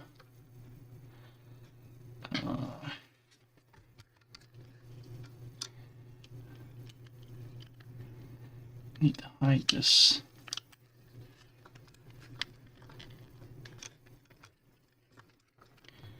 Alrighty. So, how can we address this? Let's go down. I don't want this to hold up any more time on this build because I'm trying to finish today. I have to do the body tomorrow.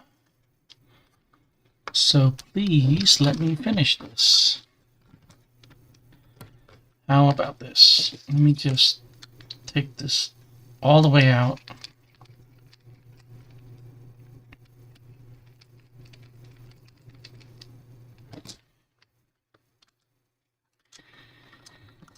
Hey, hey, hey.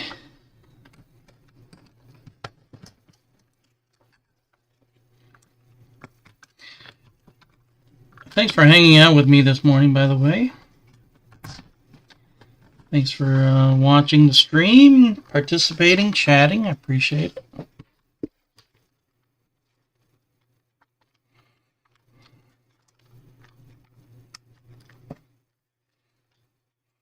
Okay, so let's do this. Let's just put one screw in and go from there. I think it's right here. Yeah. Let me put it on this side. I'm gonna get some food. I'll see you guys later. So I'll get back. I'm not good seeing you. I will be here again tomorrow, Roach. Good to see you. Good to talk to you. We'll connect on Discord. See you later.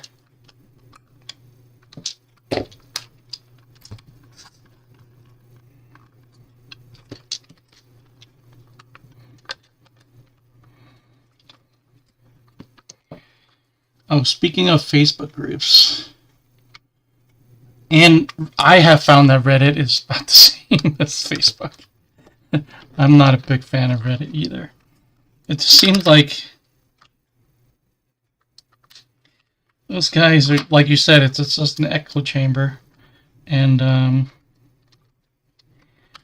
they're so specific with their rules that it's hard to figure out what you can post and what you cannot post on there. And as a content creator, most of the time you just can't post your stuff there. And that's why I like the Discord server that I'm on so much. RC World. The person who started the Discord server is he embraces content creators. He even has a section on videos coming out. Are you ready? If you try to be all over, you're not going to have a fun time. No, yeah, I'm sure. I was only on specific, like a Tamiya subreddit, and they just kind of frowned upon me posting my videos, so I just stopped. I'm not gonna. I didn't have a experience like Roach did, but it's just like, just dealing with people who doesn't really want me there. So I have my own Reddit, and I don't really use it. It's not one place where I can't be active everywhere, you know what I mean? It's just not possible. I have Instagram. That's pretty much the only other social media I'm on. That and YouTube. I think I interact the most on YouTube, obviously. Hit comments on every video. And then Instagram. I get comments on my posts once in a while. I grew really fast on Instagram a few years ago, and then took a little break, and when I came back, I just couldn't restart it anymore. I couldn't get any more momentum, and I'm stuck at like 9,200 for a couple of years. This is still not going down. Okay, let's see. Just gonna take a sip of water.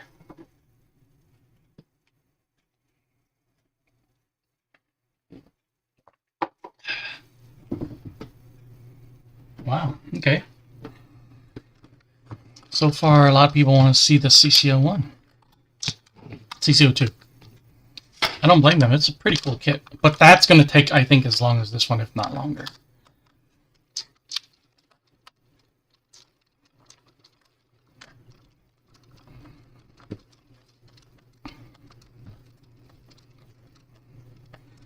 Yeah, if I could do this full time, I would certainly be a lot more active on all of the social medias. I would focus even more on building a community.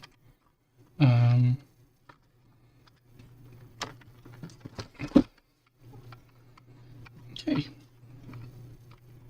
You really have to torque those screws down to get this to work. And did I use the wrong screws? Let's see. MA1, I did use the wrong screws. So MA1 is... So the screw I just torqued in should be here. So not a big deal. I will pull that out in 1 second. Let's secure this side.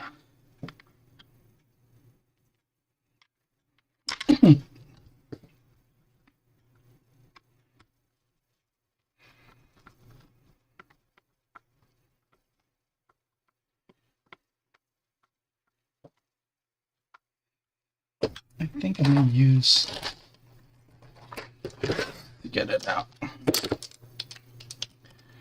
because I can feel my hands starting to hurt.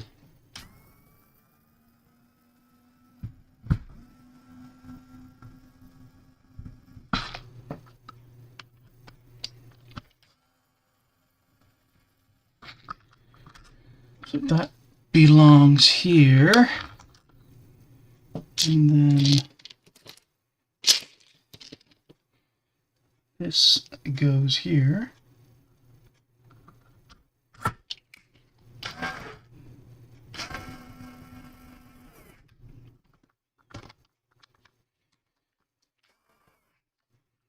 Okay.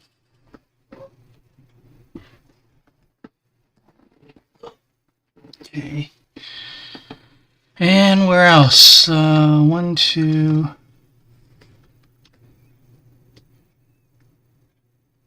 Huh. That's odd. This screw, these two screws, actually.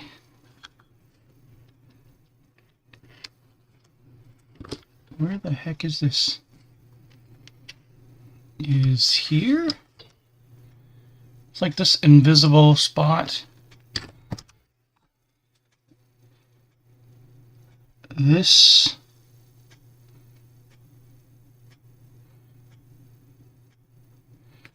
okay, hold on. I went backwards again. Oh my goodness. So this, those two, oh my goodness. My lord. Yeah, so this one is here. Okay, got it.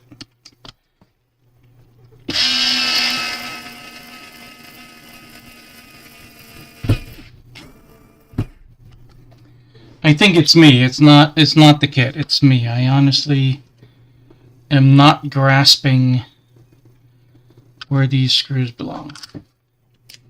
It is my fault. I'm not understanding this diagram.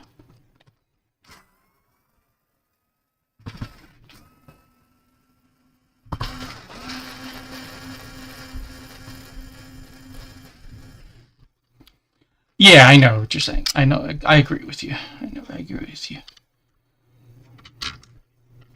Yeah, I've heard many stories, and I kind of experienced it myself. I experienced burnout myself, so I agree with you on that.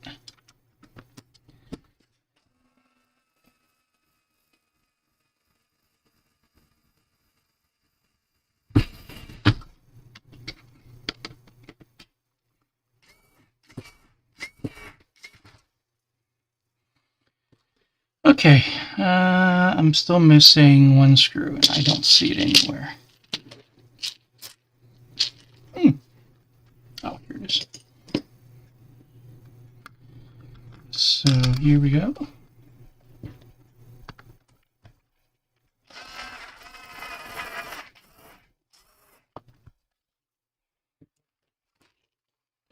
Oh, finally!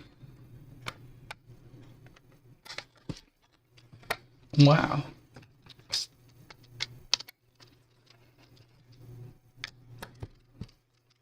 This is a very heavy chassis, by the way. There's a lot of plastic here.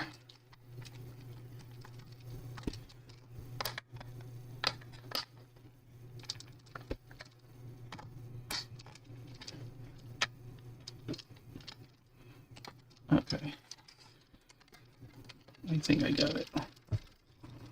Let's hope I didn't forget to install anything inside. Okay, there we go. Now I can tighten this screws too.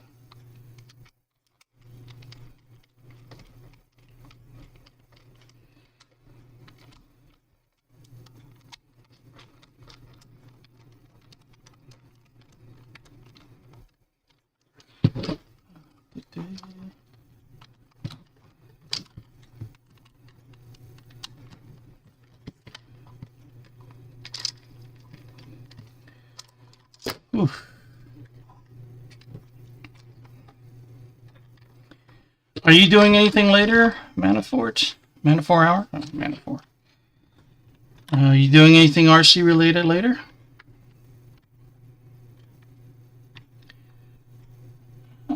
I'm not planning on it today, but you never know. It wouldn't be the first time I randomly ended up at a hobby shop.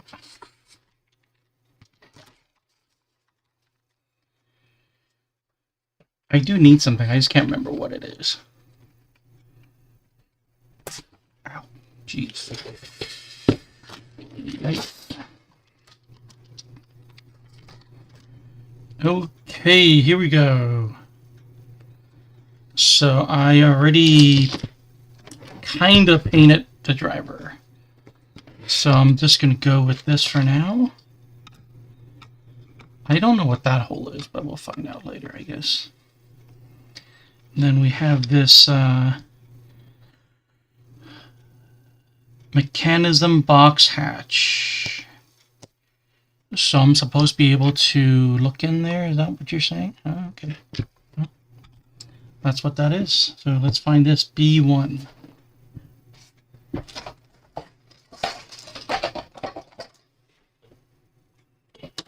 Here it is.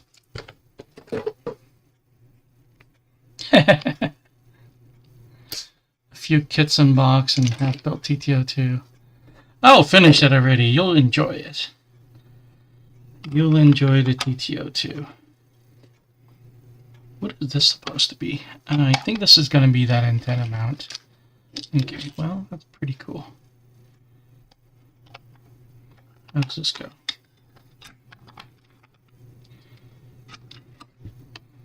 You're telling me this just goes straight down? This giant thing? Huh, okay.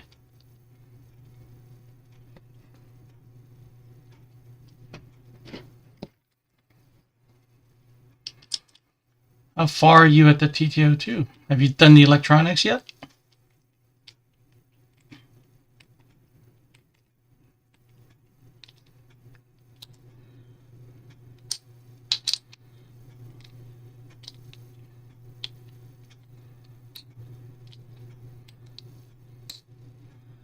Alrighty. Okay, that's pretty cool. MC6, short one.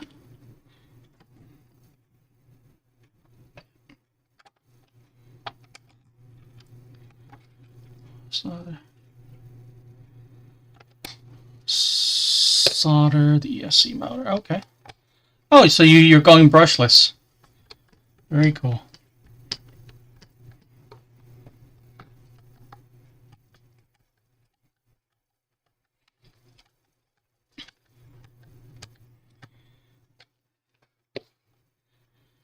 Just got steering done. Okay. Steering is kind of halfway, right? It's the kind of the drive, the two diffs and the drive. And then, yeah, I think it should be steering. Alright, where are we? Oh, let me find this screw. C6 also.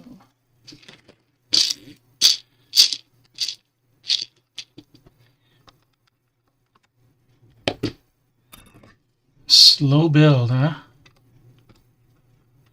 I do slow builds because I have to record everything. I used to do one part a day. So I can hop up the diffs first. Okay. What do you want to do? Put, I don't know which, maybe you have a standard TTO2 and you want to go to the oil filled.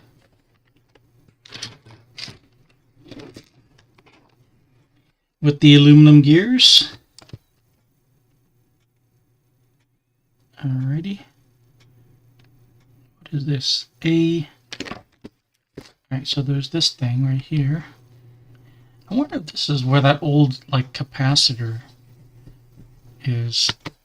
MB2. Let's see, do not over tighten. Oh, wait a minute.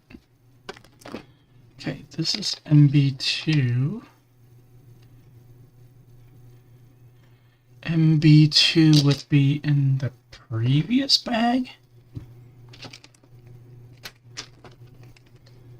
Huh. What does it look like? What the heck is this thing? I don't remember seeing this.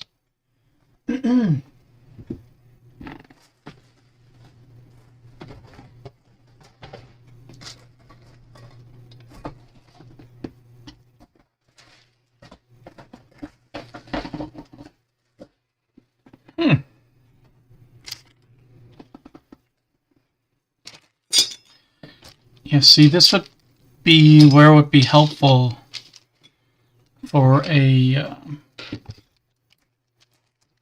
edited version of this video, of this stream. There's no reason. See, if this was the video, I would just edit this part out, right? MB2. What the heck is this? 2 by... Oh, that's a screw. So what's this? Oh, jeez, I'm blind. Need to get my ice checked. It should be this piece right here.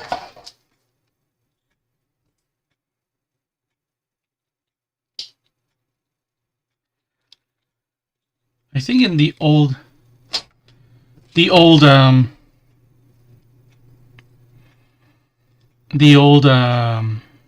I wonder what this is. The old Tamiya RCs had this like capacitor looking thing. It looks just like this, maybe a little bit bigger. I wonder if this is what it was. It got really hot, so it makes sense to have it behind the grill. I wonder.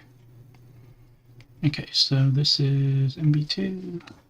Should be a tiny screw. It should be this one right here.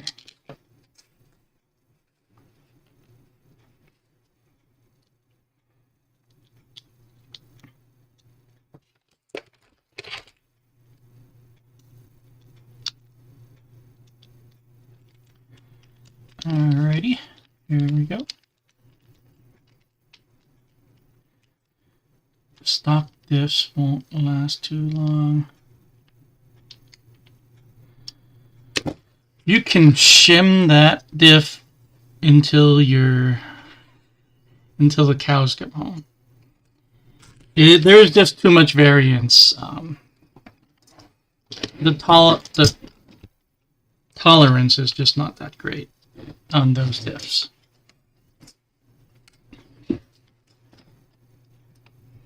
Again, I've tried. That's why I'm telling you this. I have tried MC4.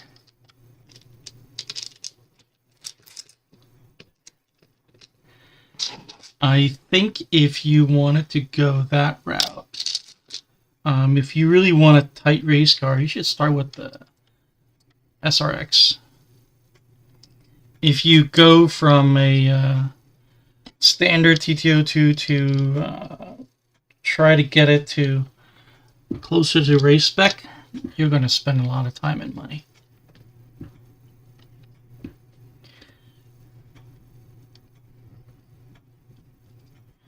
Am I not doing something correctly? This screw is not long enough.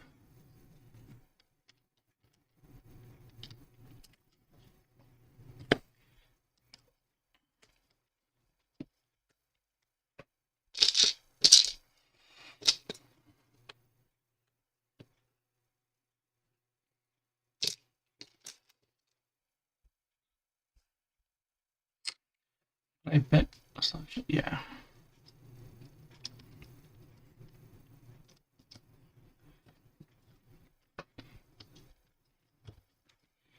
I would not worry too much about the diffs.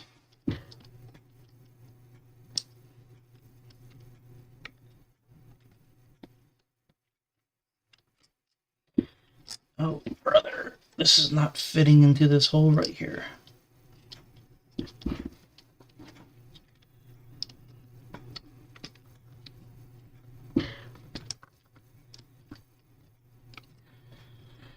Hey, Duster! Do you ever strip a couple of screw holes when they're... Oh, carefully. I do that a lot on the TTO2 spur gear cover. I strip that thing pretty much every time. These are self-tapping screws, and they are kind of rough. So, yeah, it's not uncommon, Duster. Thanks for joining us, by the way. Where are you watching from, Duster? What part of the world are you?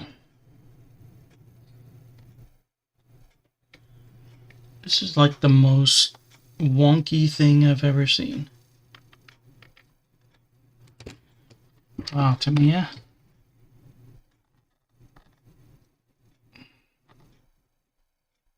Totally not impressed. Because this thing is just protruding out. MB2. And did I use the wrong screw? No, that was the last one.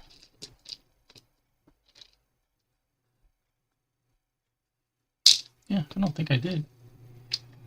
Well, anyway, this is kind of sitting in a strange angle. That's why I'm saying. That's why I'm saying this.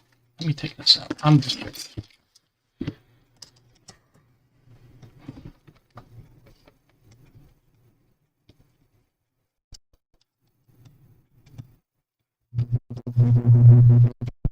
So, as soon as I torque this down, this thing wants to tilt up. And I think it's because of this screw right here. The middle screw. Let's see.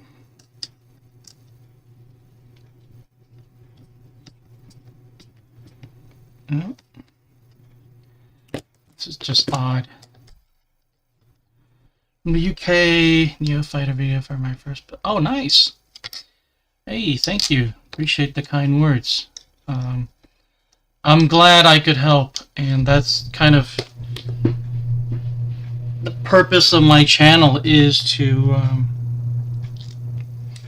you know, give everybody a sense of confidence to build their first kit.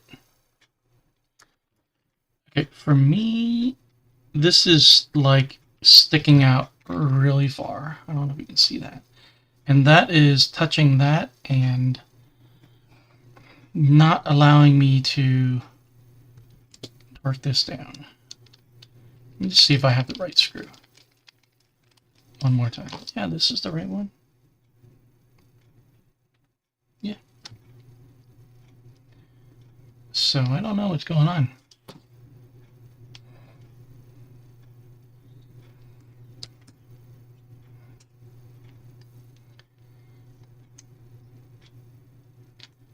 So strange. Okay.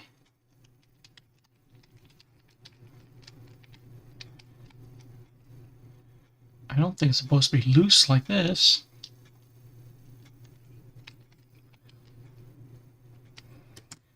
I don't understand this at all. Okay. Anyway. Ah, you know what? It's because I was doing it the wrong way. That's why. I was mounting it the wrong way. That is why it would not go in. Learn from my mistakes. I'm here to make all the mistakes for you so you don't have to make the mistakes. And I'm happy to do it. I'm happy to be that guy.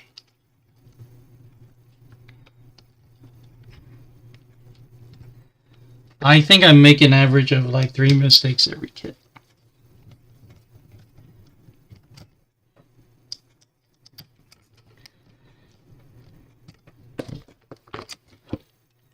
So it doesn't really matter how experienced of a kit builder you are, you can still make mistakes.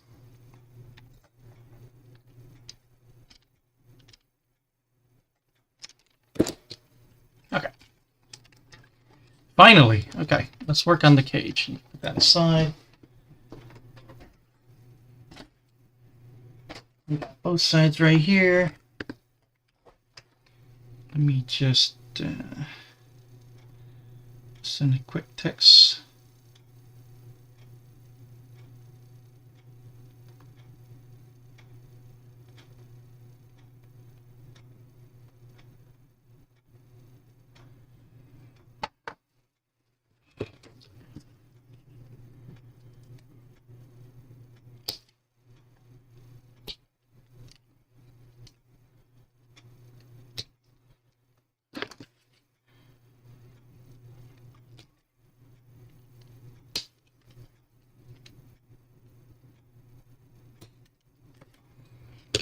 Okay, I got that, and then I need the, I think I need these two right here. All 4 of them. Okay. Let's see.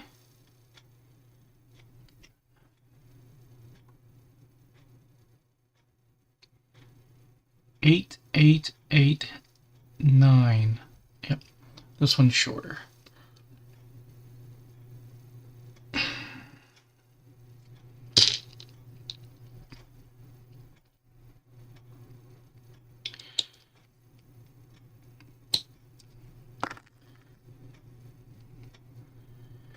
Let's see.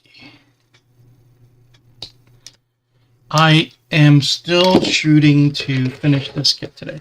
I'm just curious. Let me see. Okay, I'm going to go back to the dampers, mount those. Okay, I think it's possible. I think we can do it. We're not going to do the body today. Leave that for tomorrow. So I think we can get this done today. Awesome.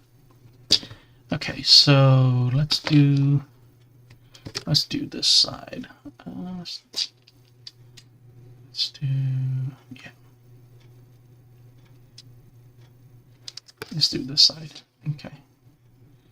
So it should be here.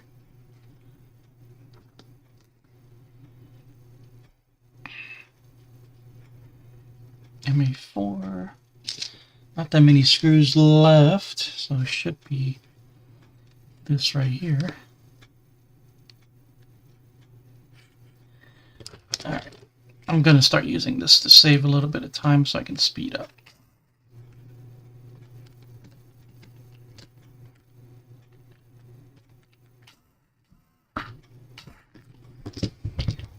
Why is there a grease right here? I don't know where that came from. Let's see. The short one goes down here.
Very cool to have a cage on an RC car.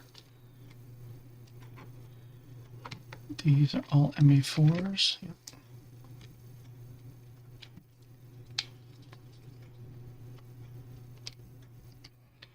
Hey Duster, if you're still there, I wonder what part of UK are you from?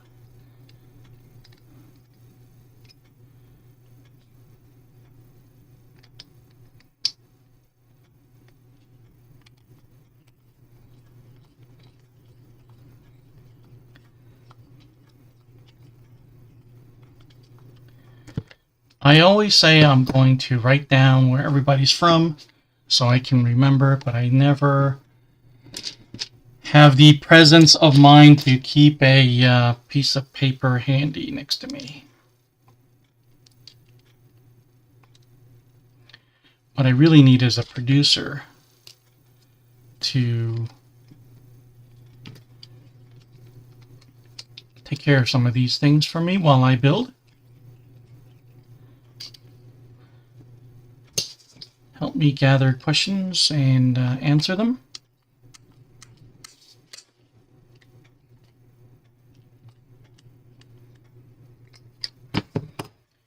Okay, here we go. This is a very narrow cage. Okay, so this right here. That.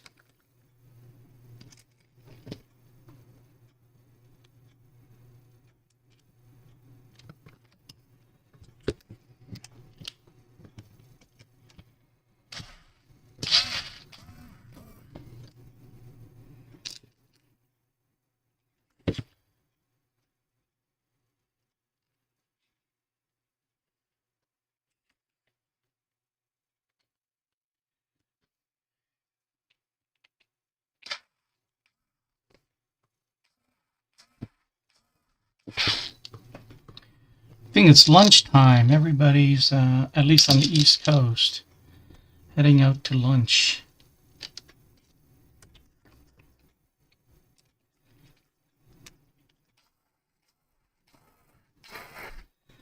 I haven't hit that wall yet. I will soon, though. And when I do, I will go grab a snack and come right back.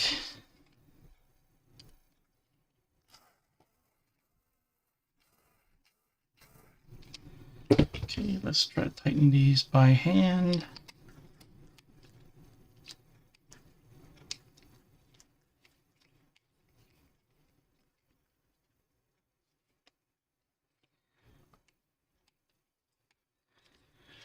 This is such a cool car.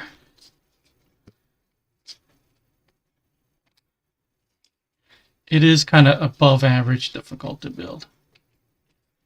So I wouldn't recommend this for a beginner. If you're used to building other cars, other brand cars that are kind of this complicated, then I don't think it's going to be a problem. But if you're just starting out in RC, this is not the one I think you should go for.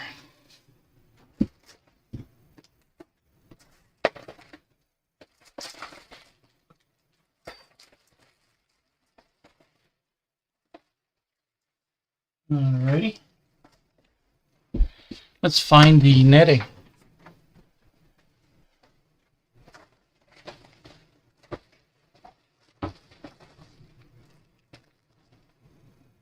It wouldn't be surprised if it's already on my desk. Happens all the time.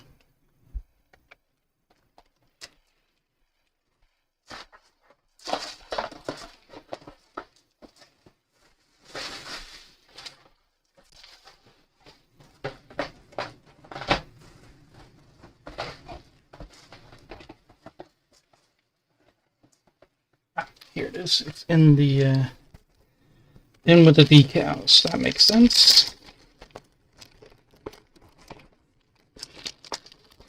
Wondering where that template is though. On separate sheet when cutting out. Okay.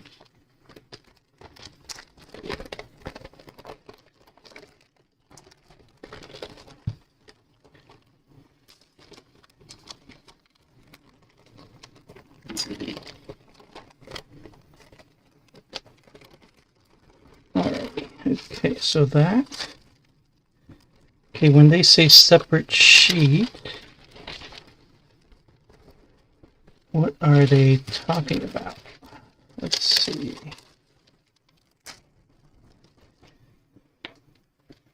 Separate sheet when cutting out. Okay.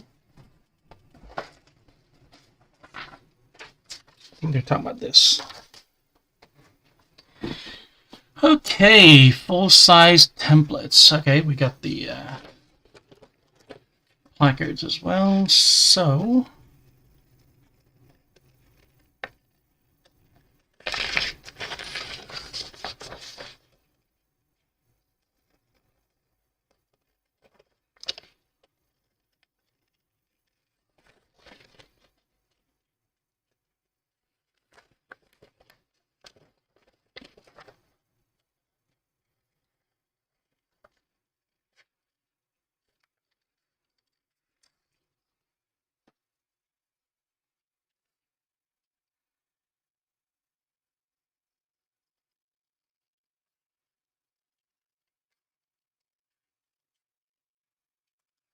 okay, cool. Put that aside. And cut the netting.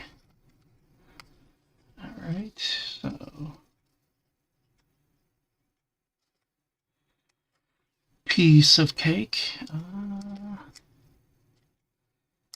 It's a little bit diagonal, isn't it? Okay. Yeah, it is. Alright.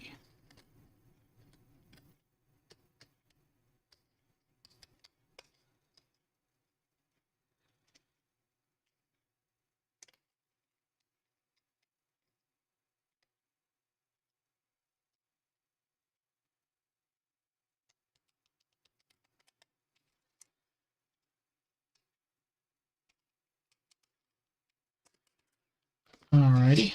There's one. Let's see if I did it right. Okay, that's not too bad. Okay. So we're supposed to use the black zip ties, I think. So here we go.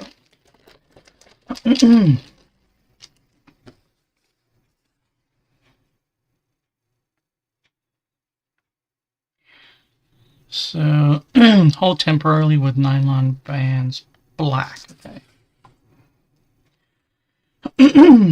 So one right. You knew. Okay, maybe.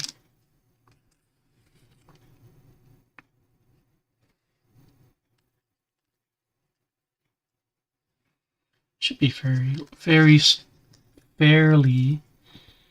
straightforward. I think I'm going to go the other way.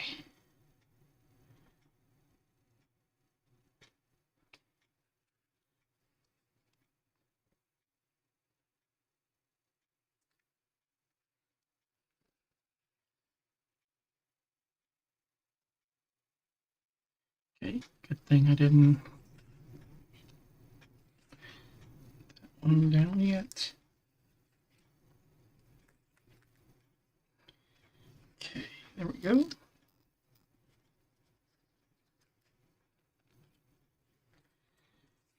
I am not going to tie this down all the way. I just want to keep it in place for now.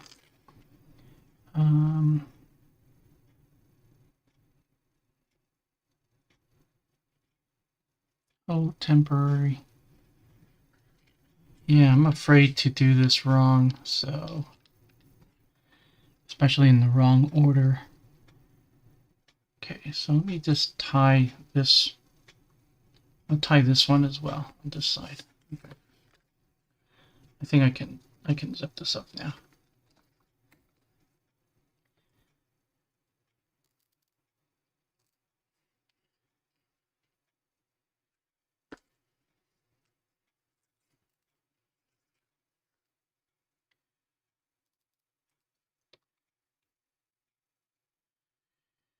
Okay.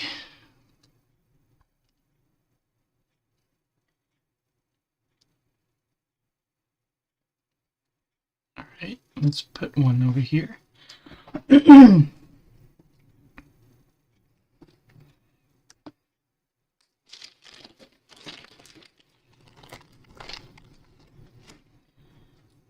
now the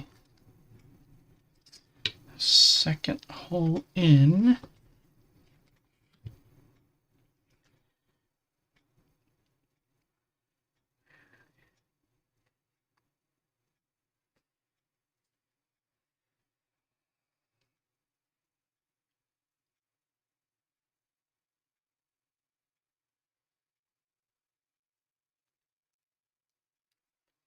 Oh, I didn't think I would have a hard time doing this.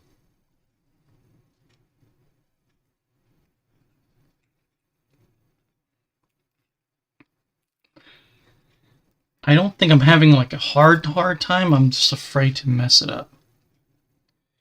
So I'm being like super careful with this.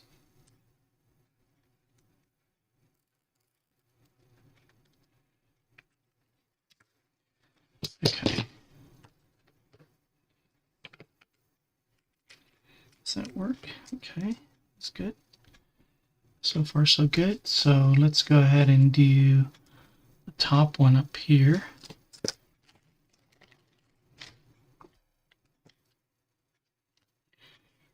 Okay.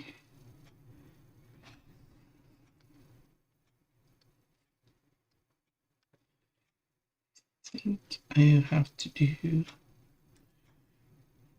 Okay.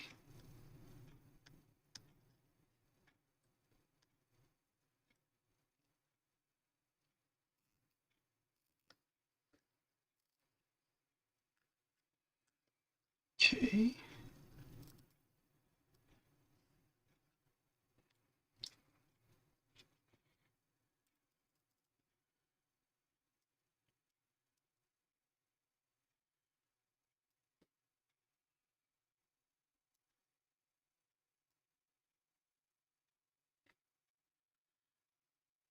Right. I feel a little bit more comfortable kind of tightening these down now.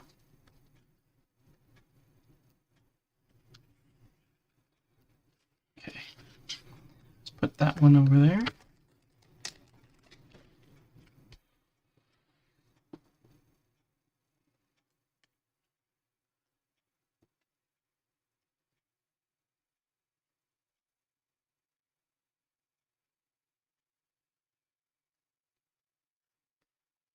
Is there one there? No. There is not one there, so it's just 3. Ooh.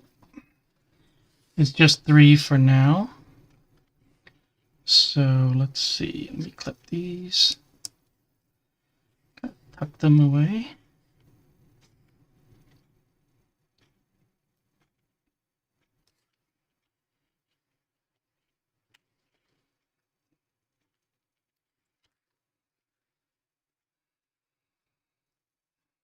Okay.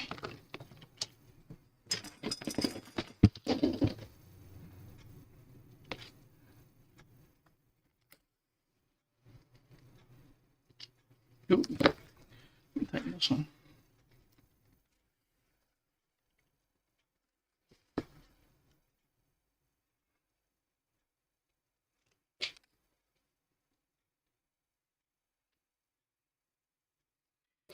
Okay, here we go. Alrighty.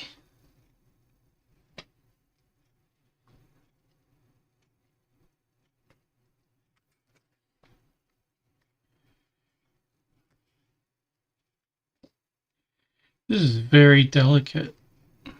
Okay. Yeah, that puffs up. I think that'll be fine. I think once everything settles in and relaxes, that will look fine. Right now, it seems a little bunched up. Okay. All right. Let's do the other side real quick.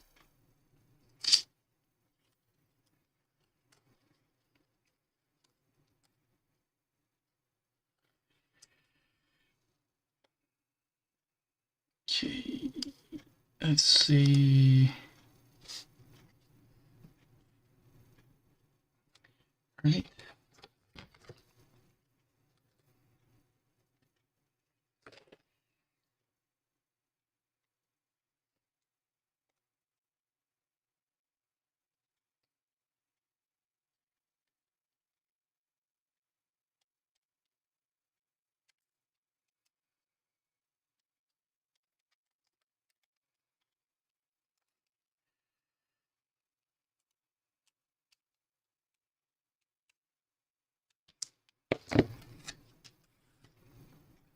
Cool.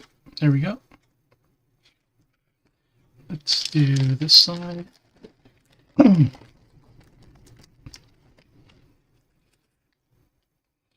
Everything takes so long to do.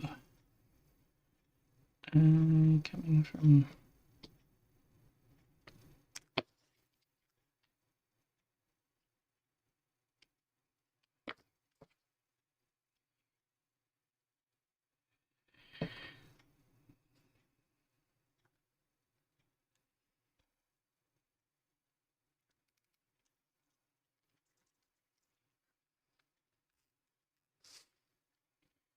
Okay. Yeah, doing this much faster now, of course. It's going to come out from the outside.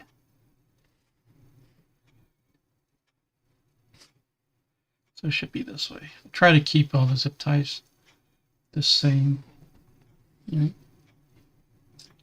Yeah.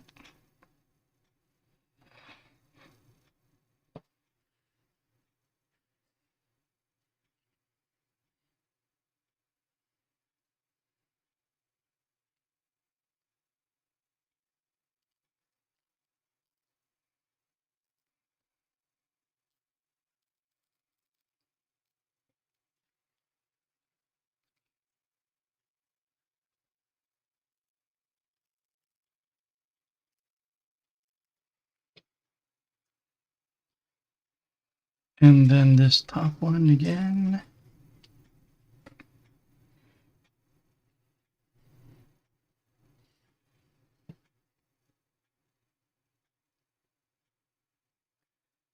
Right here.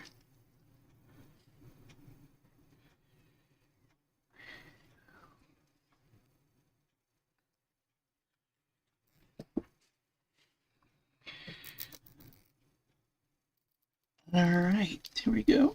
I am just doing this netting on this Hotshot II Blockhead Motors. I think this would be the first time I've ever worked with this netting on any kit. So it's quite interesting.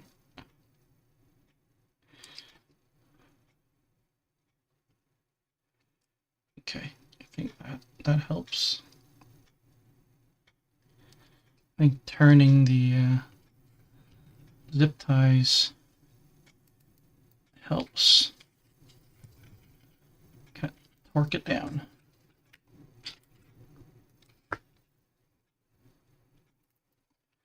Okay, there we go.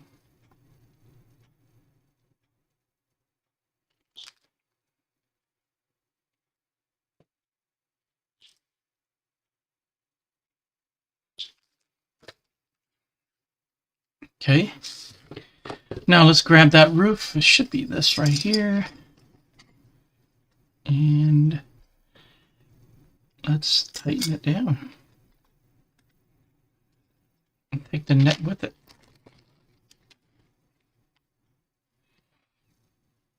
Okay.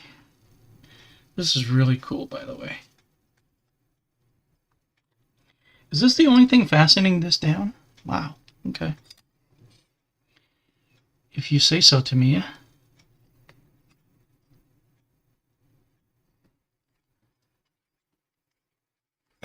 If you say so.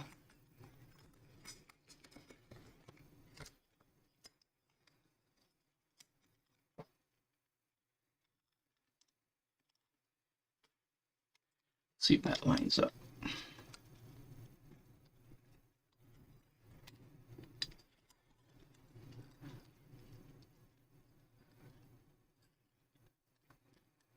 Yeah, I think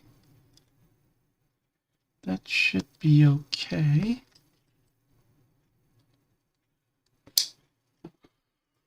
Let's see. I need to move this back now. I think this will be fine. Black.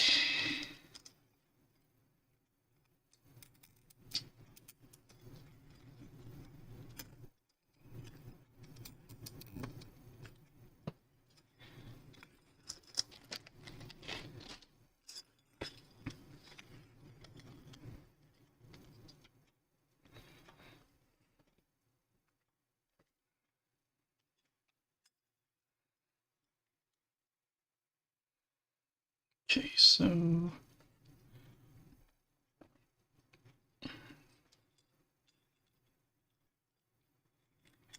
missed it. I think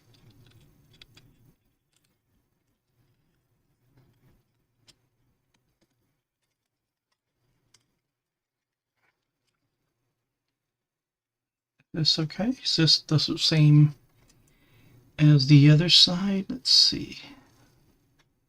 Looks like it. 1, 2, 3, 4. 1, 2, 3. Yep. Okay. Cut the other side a little bit differently, but I think still. Cut the netting a little bit differently on the other side, but I think it's still lining up.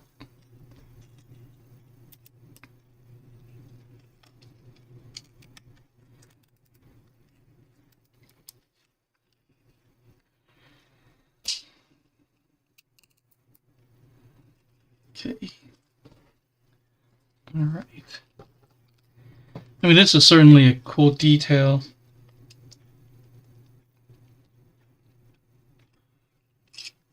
Yikes, almost cut the whole box. Let's see. All right.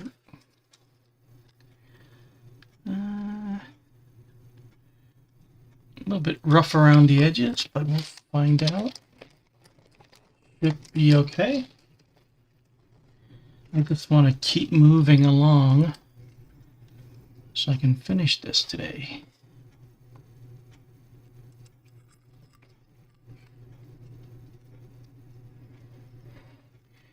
Because I want to dedicate tomorrow to working on the body. I don't think it's going to give me a lot of trouble, but still.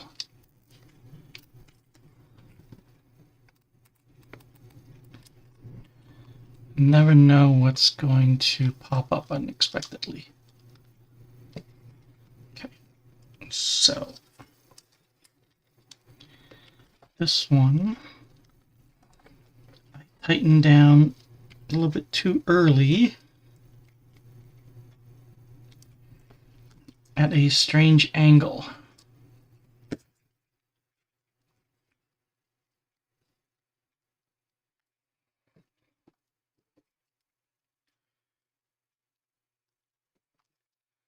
Okay, let's see if I can pull this out a little bit.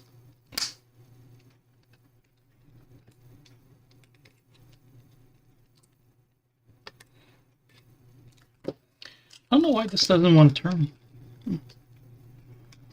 Like, that part doesn't want to move anymore. If I tightened it this way.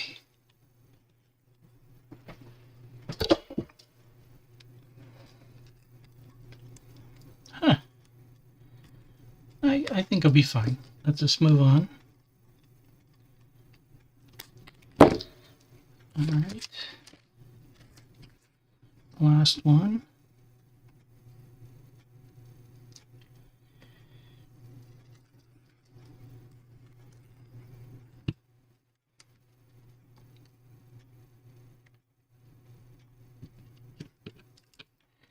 And I'll make sure I keep this level.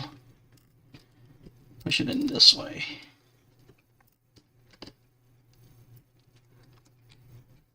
Okay, so that's a little better. Okay.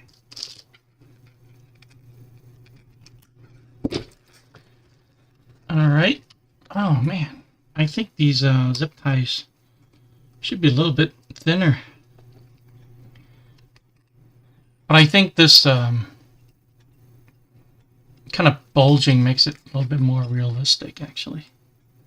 Like, you know, it's not, it's netting, it's supposed to flex a little bit. So I think that's going to be fine. I'm not going to worry too much about this. Okay. Let's move on.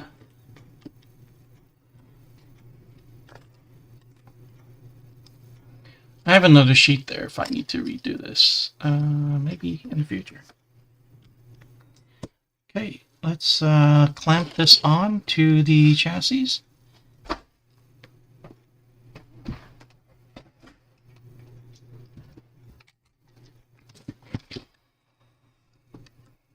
Right here.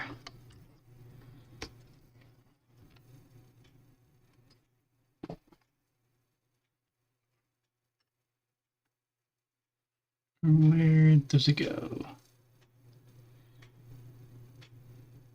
So, like this, I think. Oh yeah, that's pretty cool. Wow. Look at that. Okay, MC6 is the short one.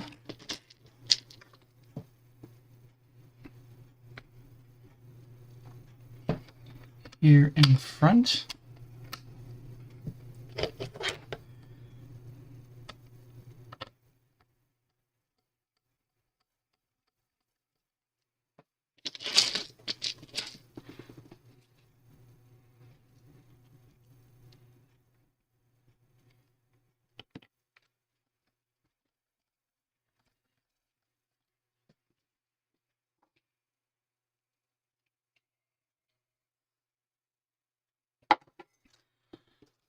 I think regardless where we are today, I'm going to hard stop at noon the latest.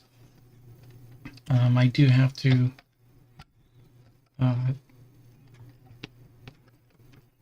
be considerate of other people in the house so they can go about their day.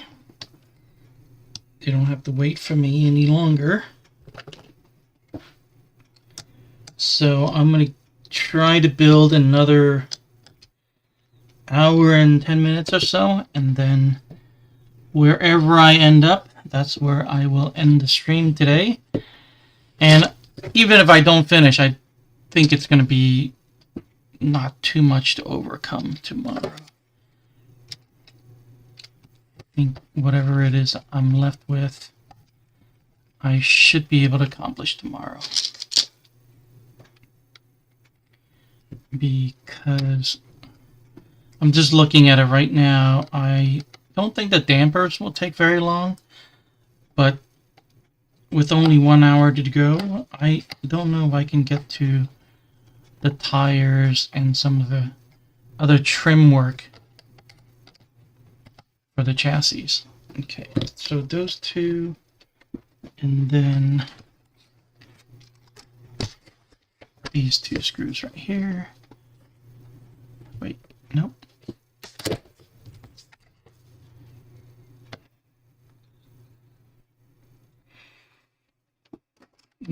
this one yet. This one and this one. So we got to do that one right there. Didn't even see that hole.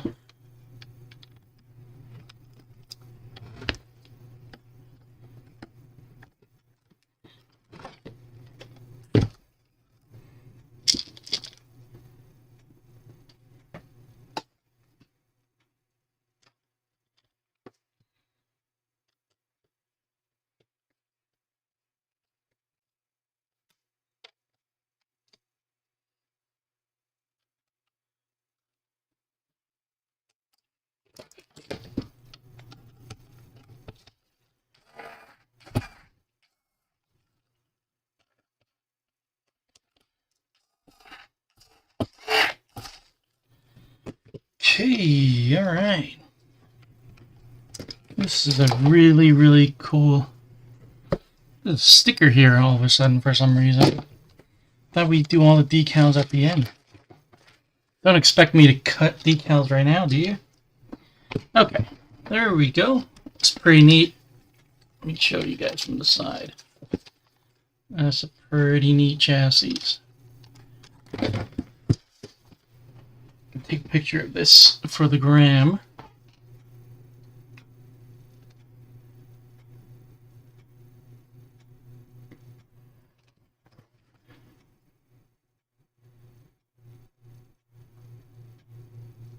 Alright. Wow, this is really heavy. This is going to be a heavy car. Back to the dampers. If you missed the beginning of the stream, I started with the dampers first. So I got through 24, 25, 26 just so I can fill the dampers with damper oil and then have the bubbles escape. I think it's been closer to an hour, more than 20 minutes. So let's go ahead and continue.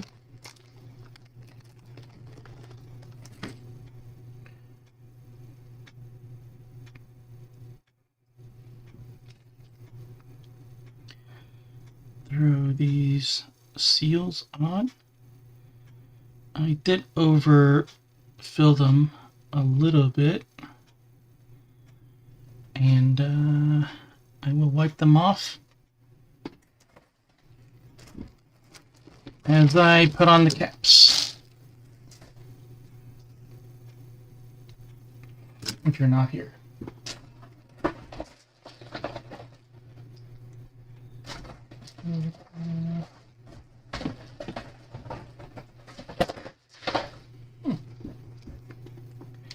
There's one more somewhere in that box behind me.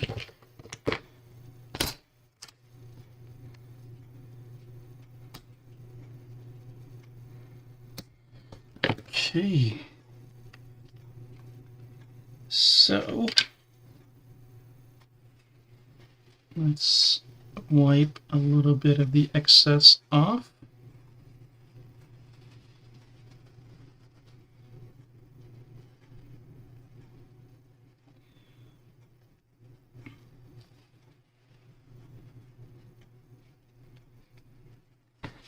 Biggest problem with leaking dampers is that it attracts dirt. Not even attract, it's basically glue to dirt. And gets ugly really quick. Alrighty.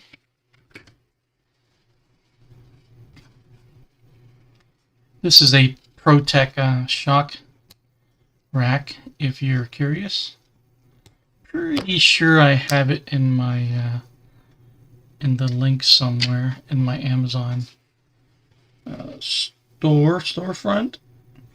If not, follow the A-Main affiliate link below and search for ProTech rack, shock rack. You should find it.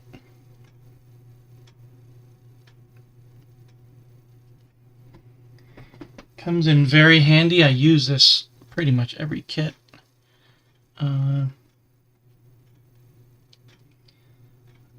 glad I bought this. Okay, so where's the last cap? Oh, here it is.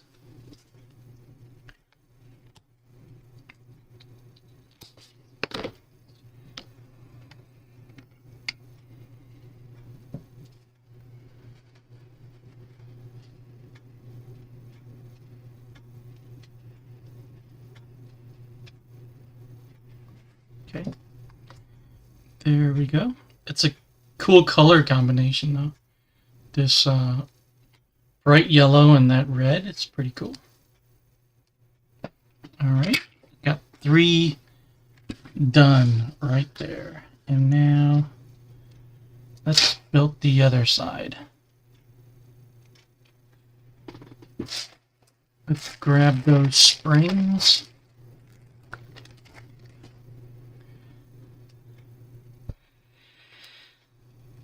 My first build. Alright. Okay, so spring. Then this.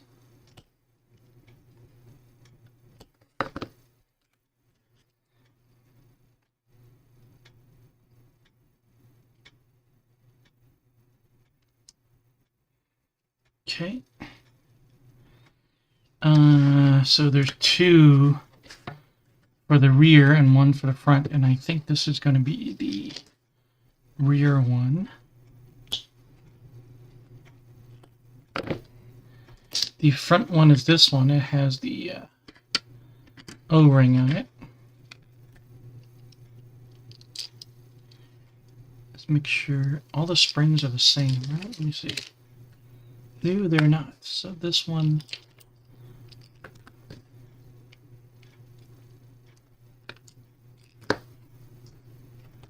These 2 are the same. Okay, I had it right the first time.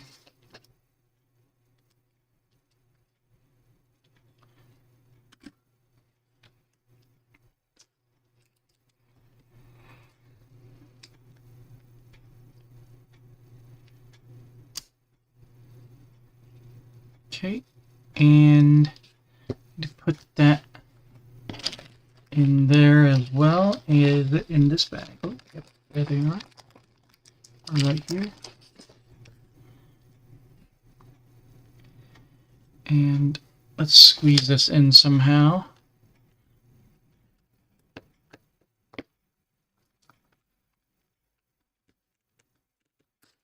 Okay. Wasn't terribly hard.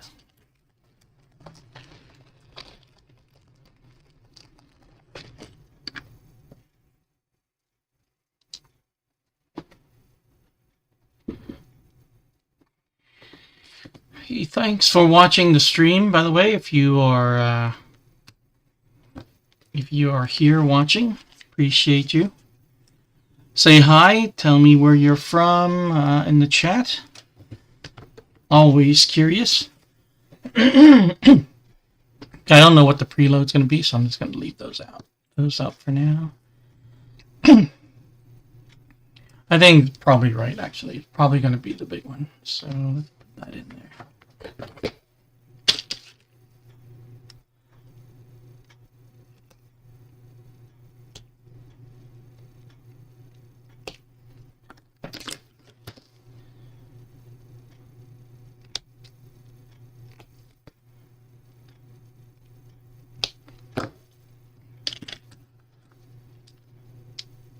Oops, other side.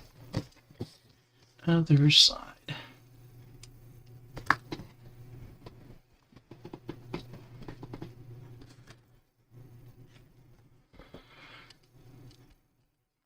There we go. Okay. I think I got both of these built. And where do they go? So we need to mount the 2 dampers and this kind of thing on the side. I need to mute for 1 second, clear my throat.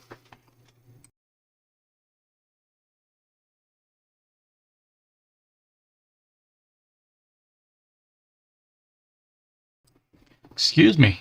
Wow. Let's see.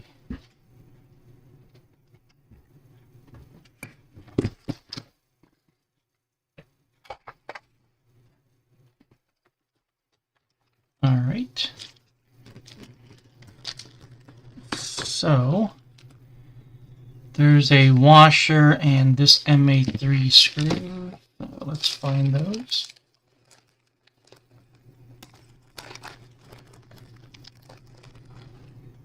This is the MA3 screw, and let's find the washer. Should be this one right here. I can grab it.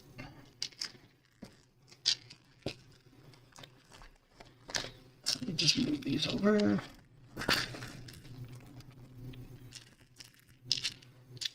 Should be this one. Yep. Okay, and then it's going to be a nut on the other side.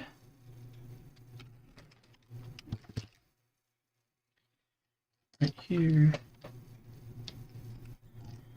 Well, that's not working out. Let's see. What am I doing wrong?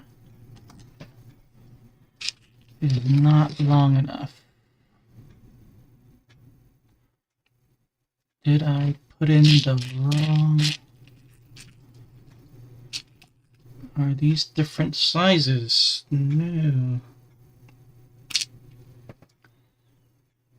So I have this dilemma right now. Okay, the washer goes behind. Let's try that. So this goes in there. The washer goes behind it. And I don't think that's going to make a big difference, but we shall see. Oh, the nut is inside. Okay, there we go. That makes sense. Alrighty. Surprises around every corner with this kit. Alright.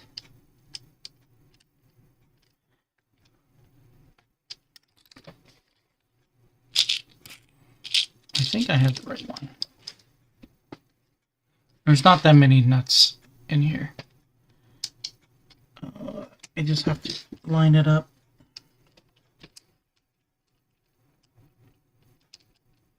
There we go. It should be flush. And okay,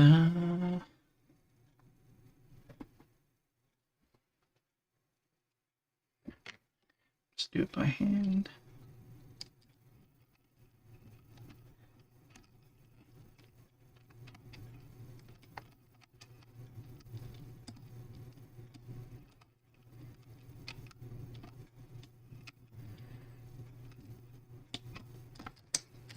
That's way too loose. Let's try it this way. I'm using my left hand.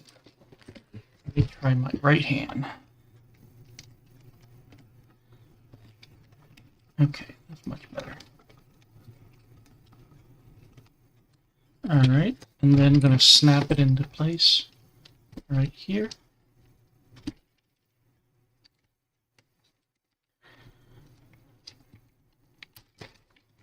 Okay, now let's do this side.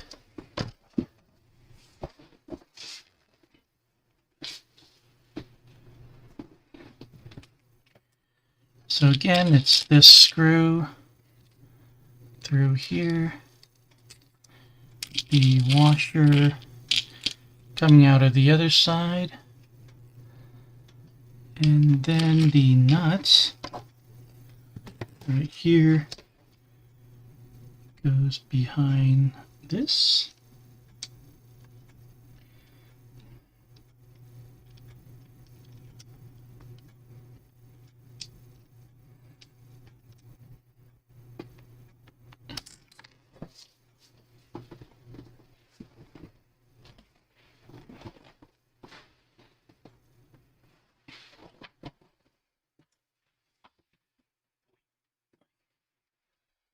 Okay, let's try again. There we go.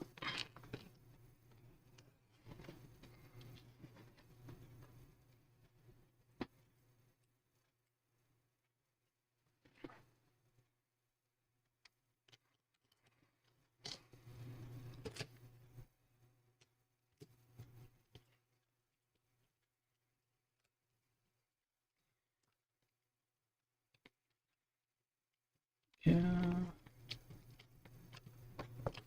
Awesome. Okay. And looks like we're done.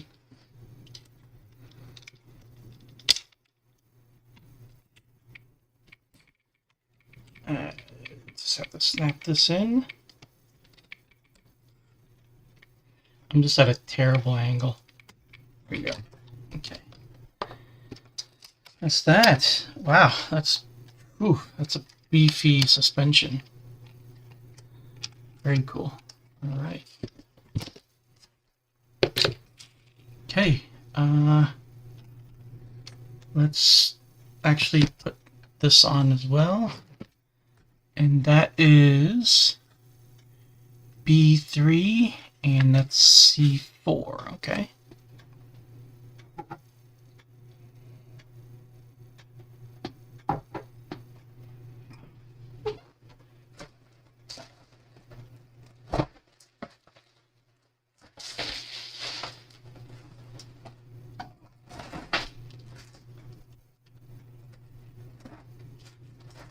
Very interesting. The poll is tied.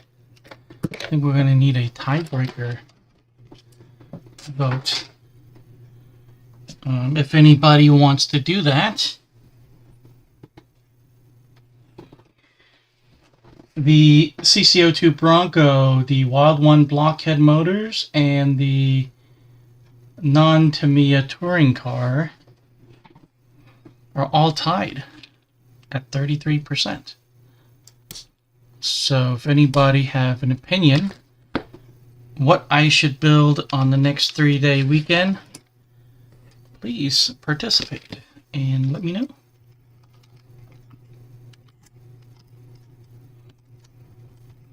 Which way does it go? I think it's this way. Yeah. How does it go?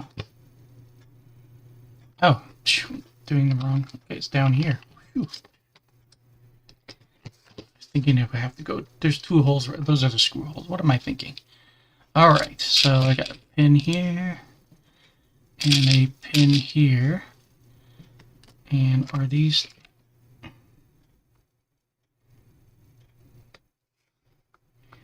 No, these are the smaller pins. So it should be this one.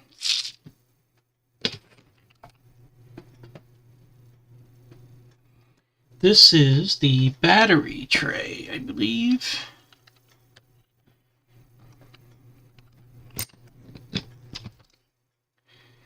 And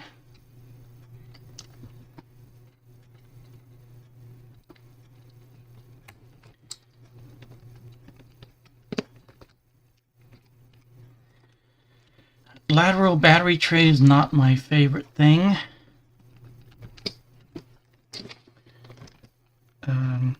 It's going to run this way. The battery's going to run this way. And it's never been my favorite kind. Although it's very balanced for the car. The way the battery's fastened never works out. Because there is a variance in batteries. M4 and C4. I need to find that.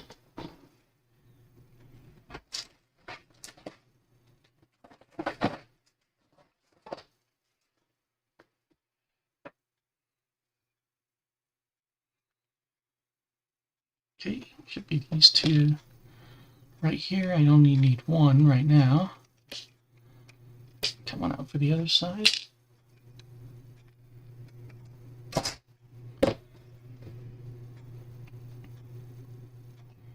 And 4. Cool. Yep, that's it.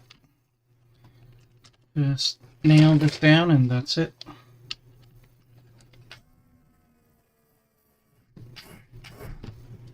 Other side.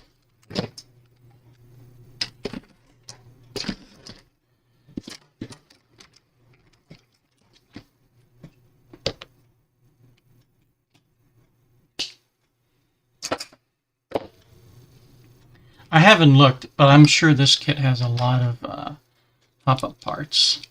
I can just imagine. Is the other side also...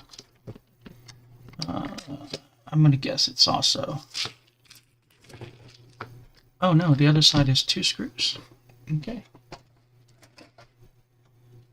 So I will need 1 more of these. 1 more of that. And 2 screws.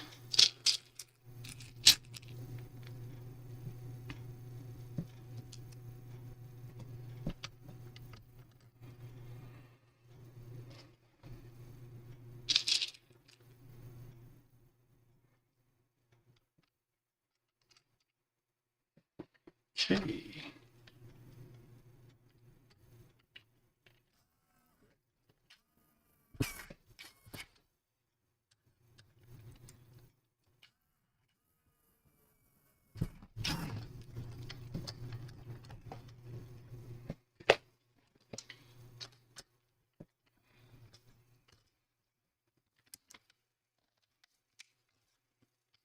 Okay, there we go.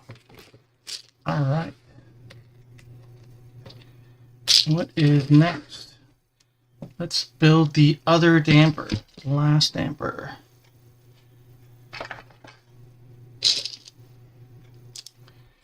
And it's the same thing. This one.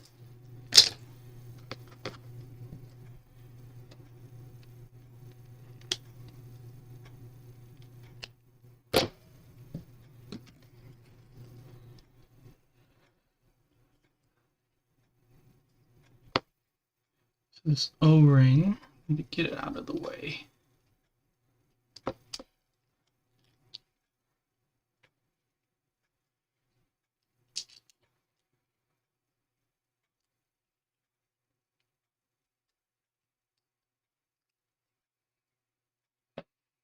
Okay, and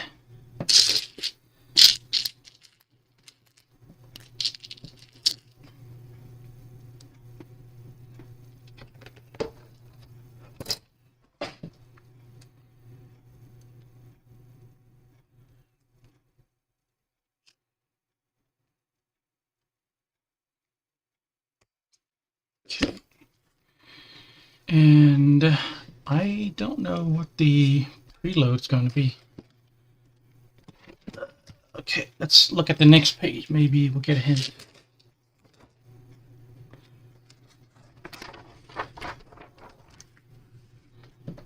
Doesn't seem like there is any. Okay, so those would go here. See? Those would go here in front. So I think I needed one of those eyelets on both ends. Yes.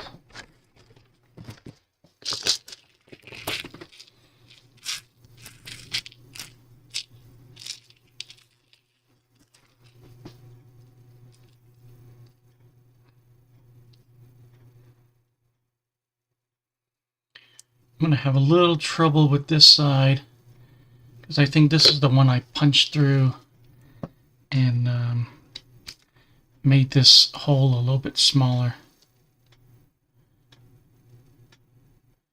So let's see if I can fix that.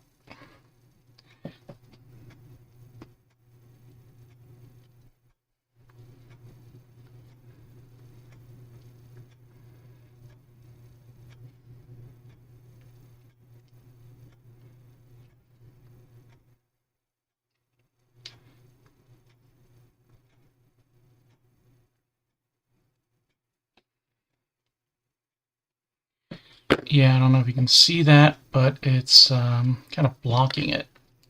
So I'm going to need to pull this end back a little bit.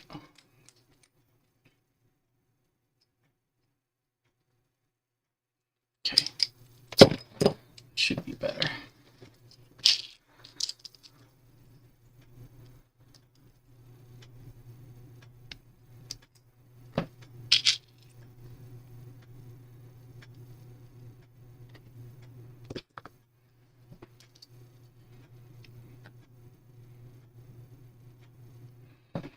Okay, there we go.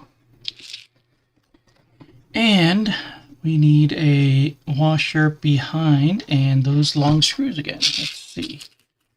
This screw and this washer. So, whoops. The end is on this side.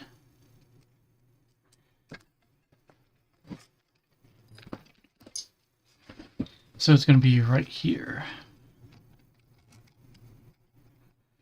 Very interesting suspension setup. I mentioned lay-down shocks are not my favorite. And single shock is even less favorite. Especially for a buggy this big and heavy.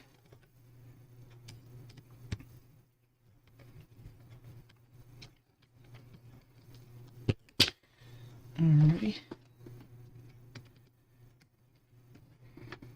Okay.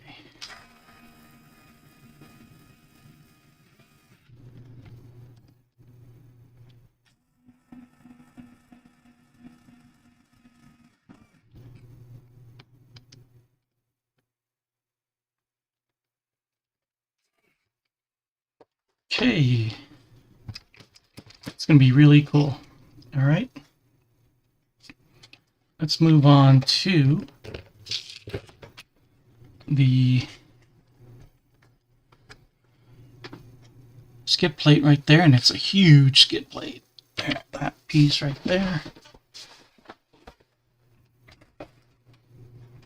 And they make an aluminum version of this, by the way. I saw it on eBay. Aftermarket one. It looks really cool.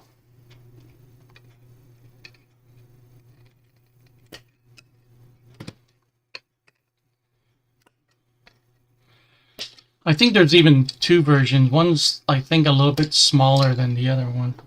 I think one's less wide. But they both look really cool. Okay, so this goes here. Like that, I believe. Yeah, okay, that lines up. And let me see, 6.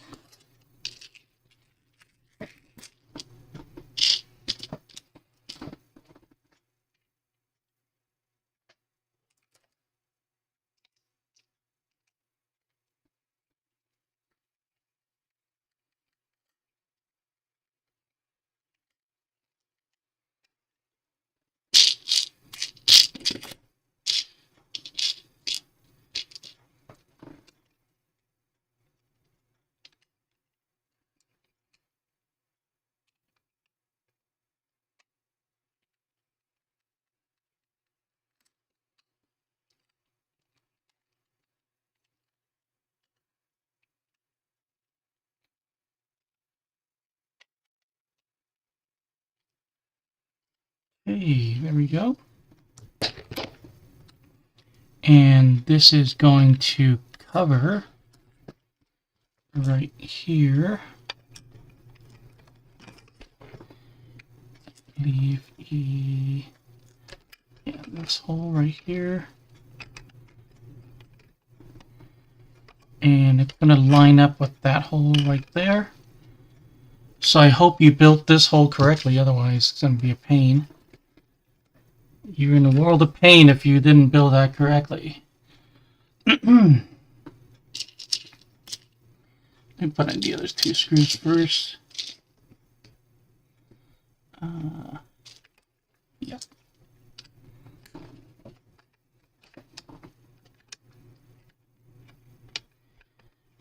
I can't imagine having to take that whole thing apart and rebuilding it. That would be painful. So I hope that didn't happen to you.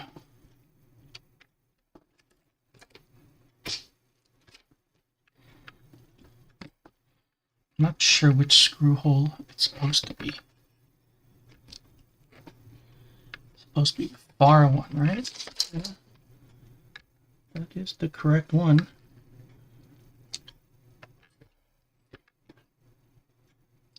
That angle looks really sketchy. I don't know if I should... Yeah, that looks really sketchy to me. So it's supposed to go here, right? There's another hole here, but it's not for that screw. It is this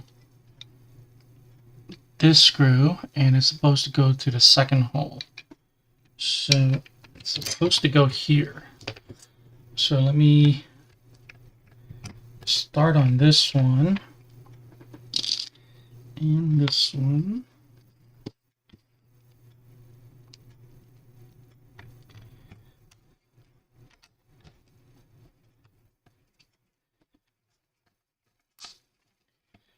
Okay, so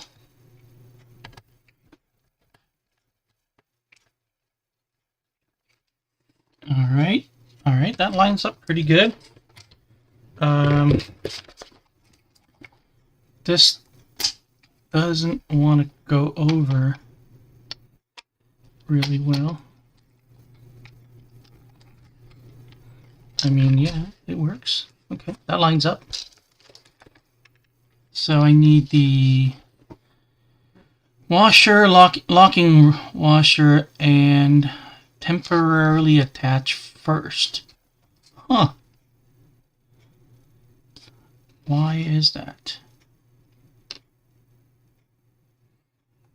Temporarily attach first, but then put the... Is this anti-grease or is this no, that's not anti, this is Loctite.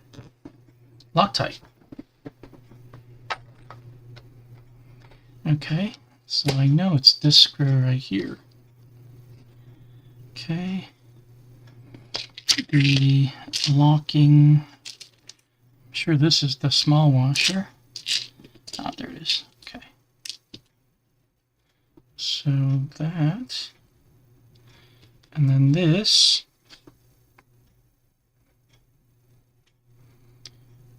maybe it's not this one.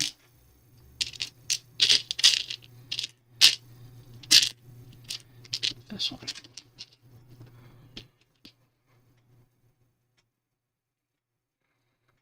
And then a little bit of Loctite.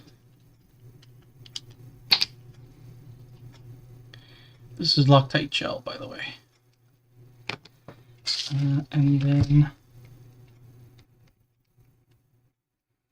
get everything into this hole.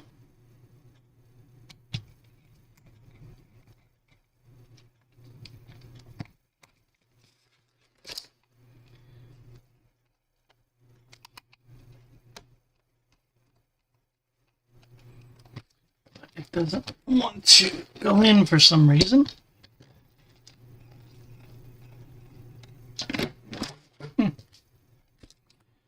Let's see why. I thought I was lined up.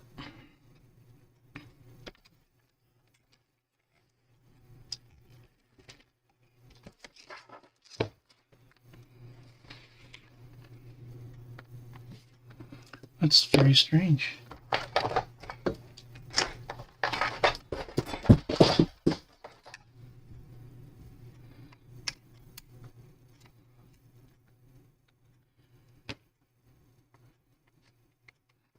I don't think it's reaching it. Let's see why. That's kind of... Okay, it's towards the back. It's kind of towards there. So let's try to...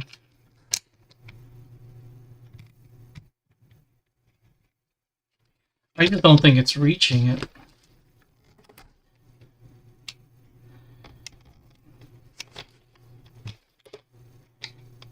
Okay.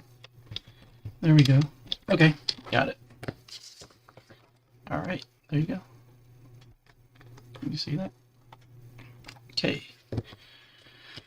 Whew. Okay, there's that. Let's do the other skip plate. And then what else we got? We got wheels and tires. And that's it. All right. Whew. Okay, looks like we're going to be able to finish. Hallelujah. So let's get this done real quick. MA4. It's this right here.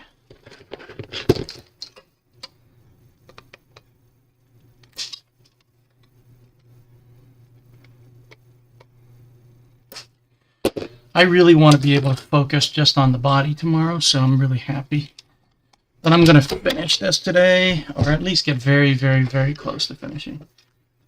Like I said, I have to stop at noon. I have a hard stop there because I do have other people in the house.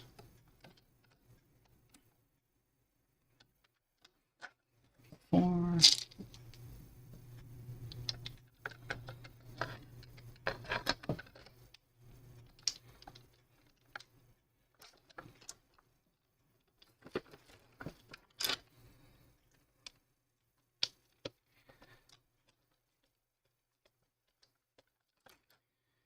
I have other people in the house that I need to attend to.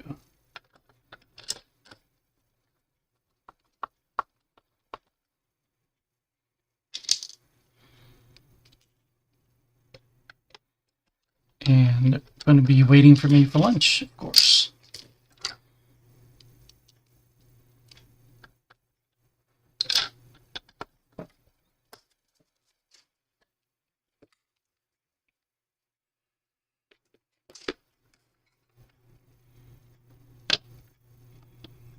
Oh, I'm supposed to put this on first. There's two screws right here. I'm supposed to put those on before this goes down.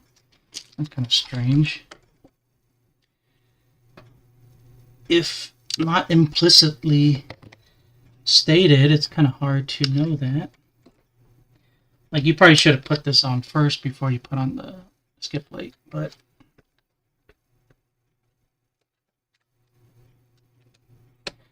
I wonder if they make an aluminum skip plate. Or just a whole, like, entire aluminum cover.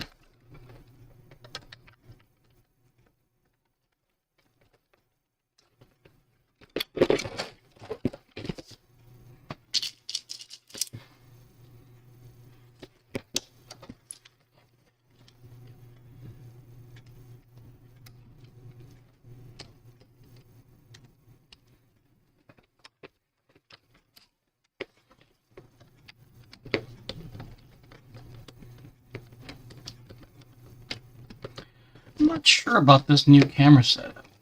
I have this camera attached to the table right now, and before it was attached to a separate table, so the shaking wasn't that much. So I might have to go back. I did change it from a tripod to this overhead mount, but the overhead mount is on the table. I'll probably have to go back to having it mounted on a separate table, so I can kind of mitigate the shaking so much.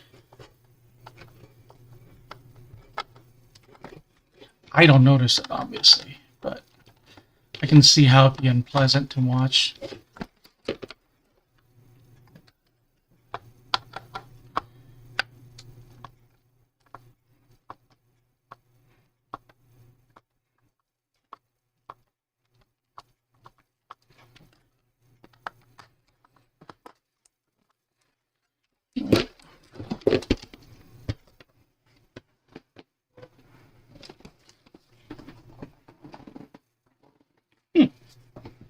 Oh, there it is. Dropped it on the floor. It went pretty far.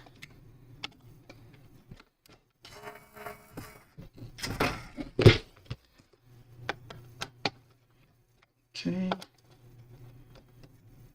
Alright. Phew. I think the chassis is completely done. Now it's just the wheels and tires.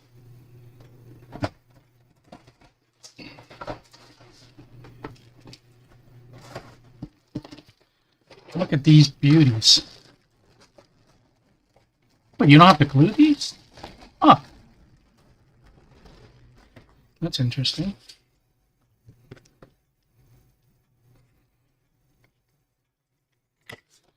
Wonder how that's going to work.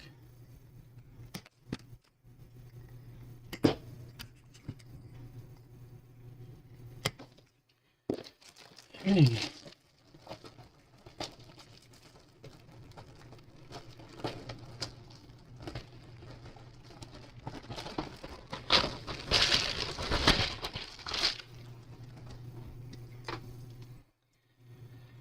And these are the same on both sides, so it's not going to matter.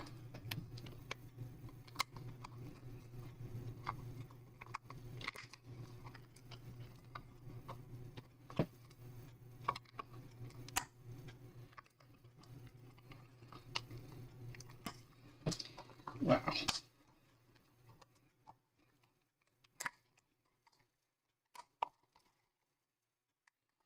This is one of those things that's kind of hard to do on camera. I gotta do it like outreached. I can't just put it close to my chest and do it. And kind of leverage down. I have to kind of use my fingers.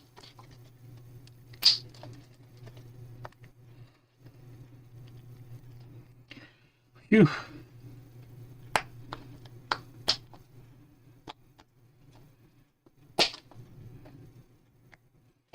Okay, they are gorgeous.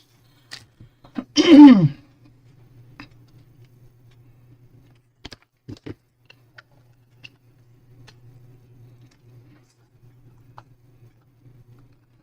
you ever have trouble with rubber tires, by the way, I'm not having that much trouble right now. It's really just a matter of time. But I think I had the most trouble with the Tamiya Grasshopper, ironically. If you ever have any trouble fitting the tire into the wheel or onto the wheel, one thing you can do is soak the rubber tire in hot water. You know, give it a little bit more flex, and then you'll have a less difficult time slipping them on. But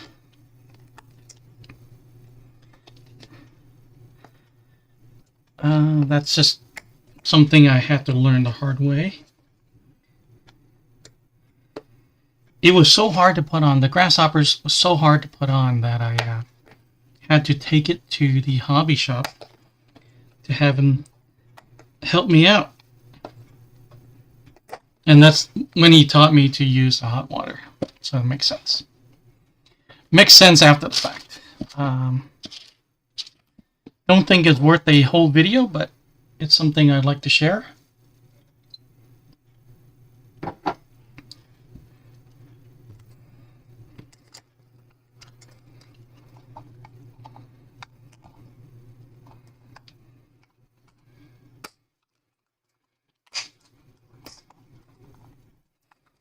All right. Okay. Phew.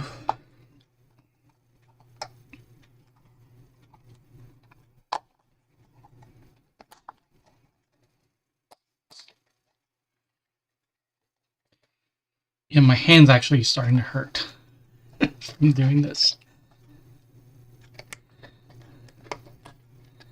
All right. Okay. Last one. Please stretch those fingers.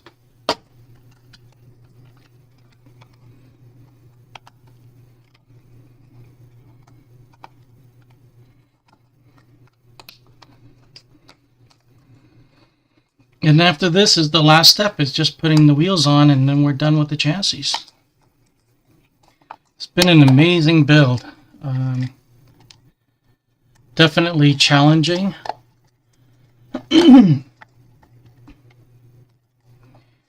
If I had to give this a score, knowing that 8th scale nitro buggies exist, and those would be like a 10. I'm not going to count those hauler trucks, those semis. I think that's a whole different animal. Knowing, like I said, knowing the 8th scale nitro buggies exist, I would say this is closer to maybe a 7. Maybe a 7.5. It's definitely sophisticated.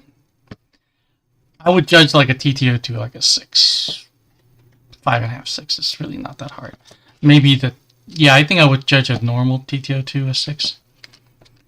Or maybe even a, maybe even like 5.5. So leave a little room for the SRX. Okay, here we go. Okay, so we're going to need all 4 of these, I think, and I think they're the same. Yep, they're the same. So let me cut all 4 of them out.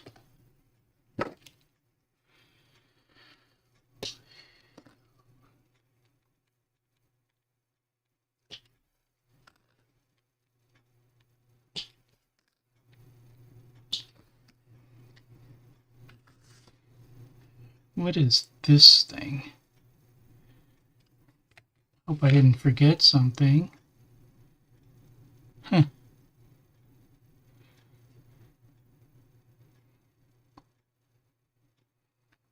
Odd, right? Didn't use this, whatever this is. Huh.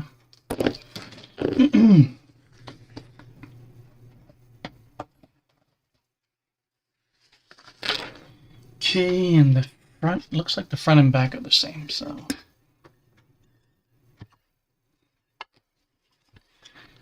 Same process.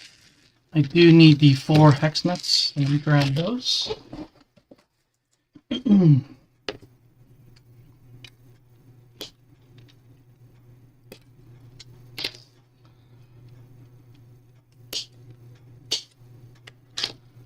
Okay. I think that's all the cutting I have to do for this kit. Man, it's been a long road.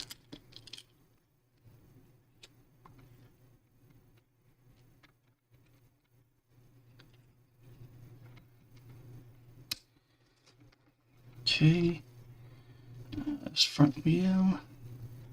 It's gonna be this one. Where's those star things? Wait a minute. Hold on. Nope, not this. Got the wrong thing on there. It is this thing. And then these little studs will line up with the wheel like that. Really cool design. First time I've had a kit that does this. And it's still the normal nut.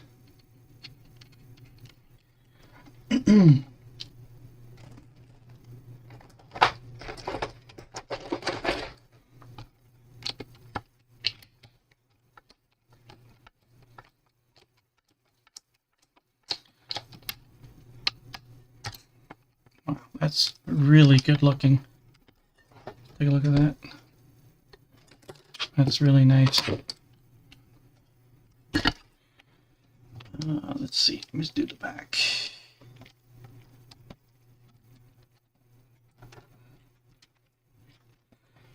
I don't know why this won't turn. Okay. You do a quarter turn or so. Okay.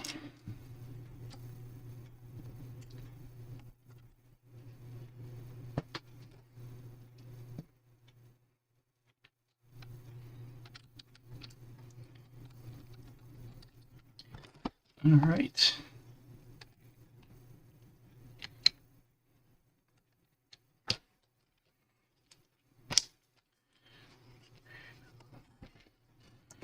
I can't move it any closer because there's a TV right here. There's a TV right there. And that giant front bumper is scratching the screen already. So I can't move it any closer.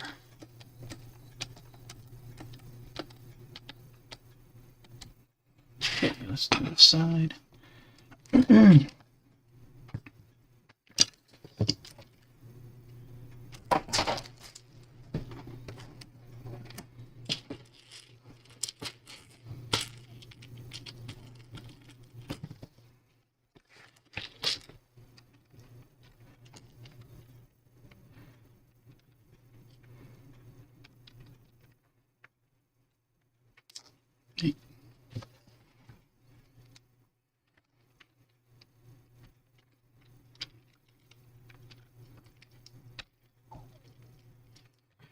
All right.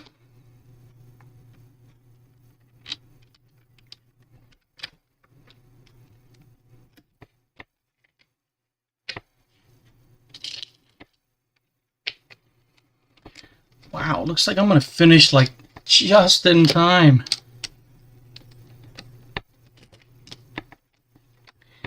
Which is awesome because I am getting a little bit hungry.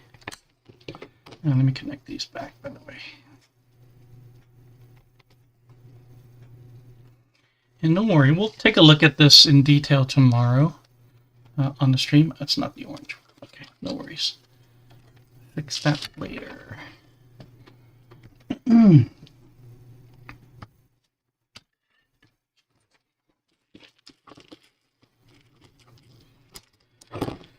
We will take a look at this more in detail tomorrow before we do the body. No worries. This is such a beautiful car. Of course, we're going to spend some time admiring it first. This is one of the small pins. Alrighty. I'm going to have to hold that. Let's see.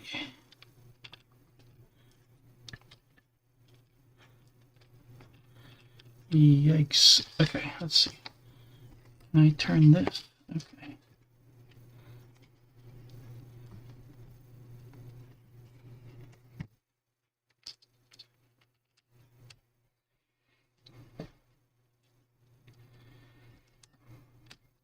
Hands are actually starting to shake from putting the tires on the wheel.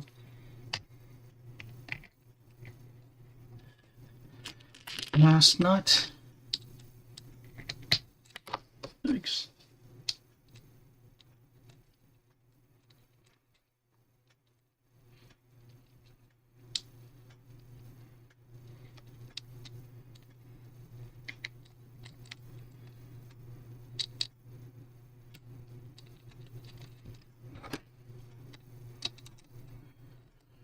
Oof. Wow.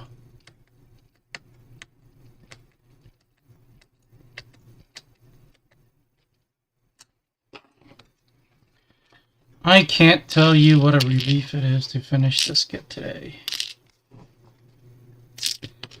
This has been a great adventure.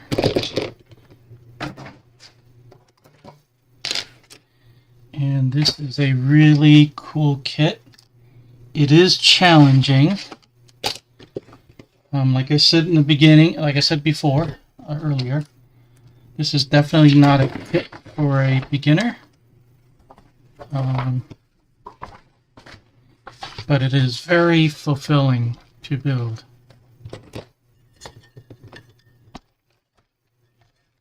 Look at that. Okay. All right, we finished with the chassis. And it's been a long ride. It's been very... Oh, man, these shocks are really nice, especially in front. I'm kind of surprised. Probably need to put a little bit of preload here, but it feels good. It feels good. Wow. Okay, so we're done. We're done with the Tamiya Hotshot II Blockhead Motors edition. And tomorrow we're going to work on the body, which is awesome because it's pre-painted. We can just skip straight to the assembly and the decals. Okay. Man, I can't thank you guys enough for hanging out with me and for watching this video after the fact. So I will see everybody tomorrow morning at 8 a.m. Pacific time to do the body.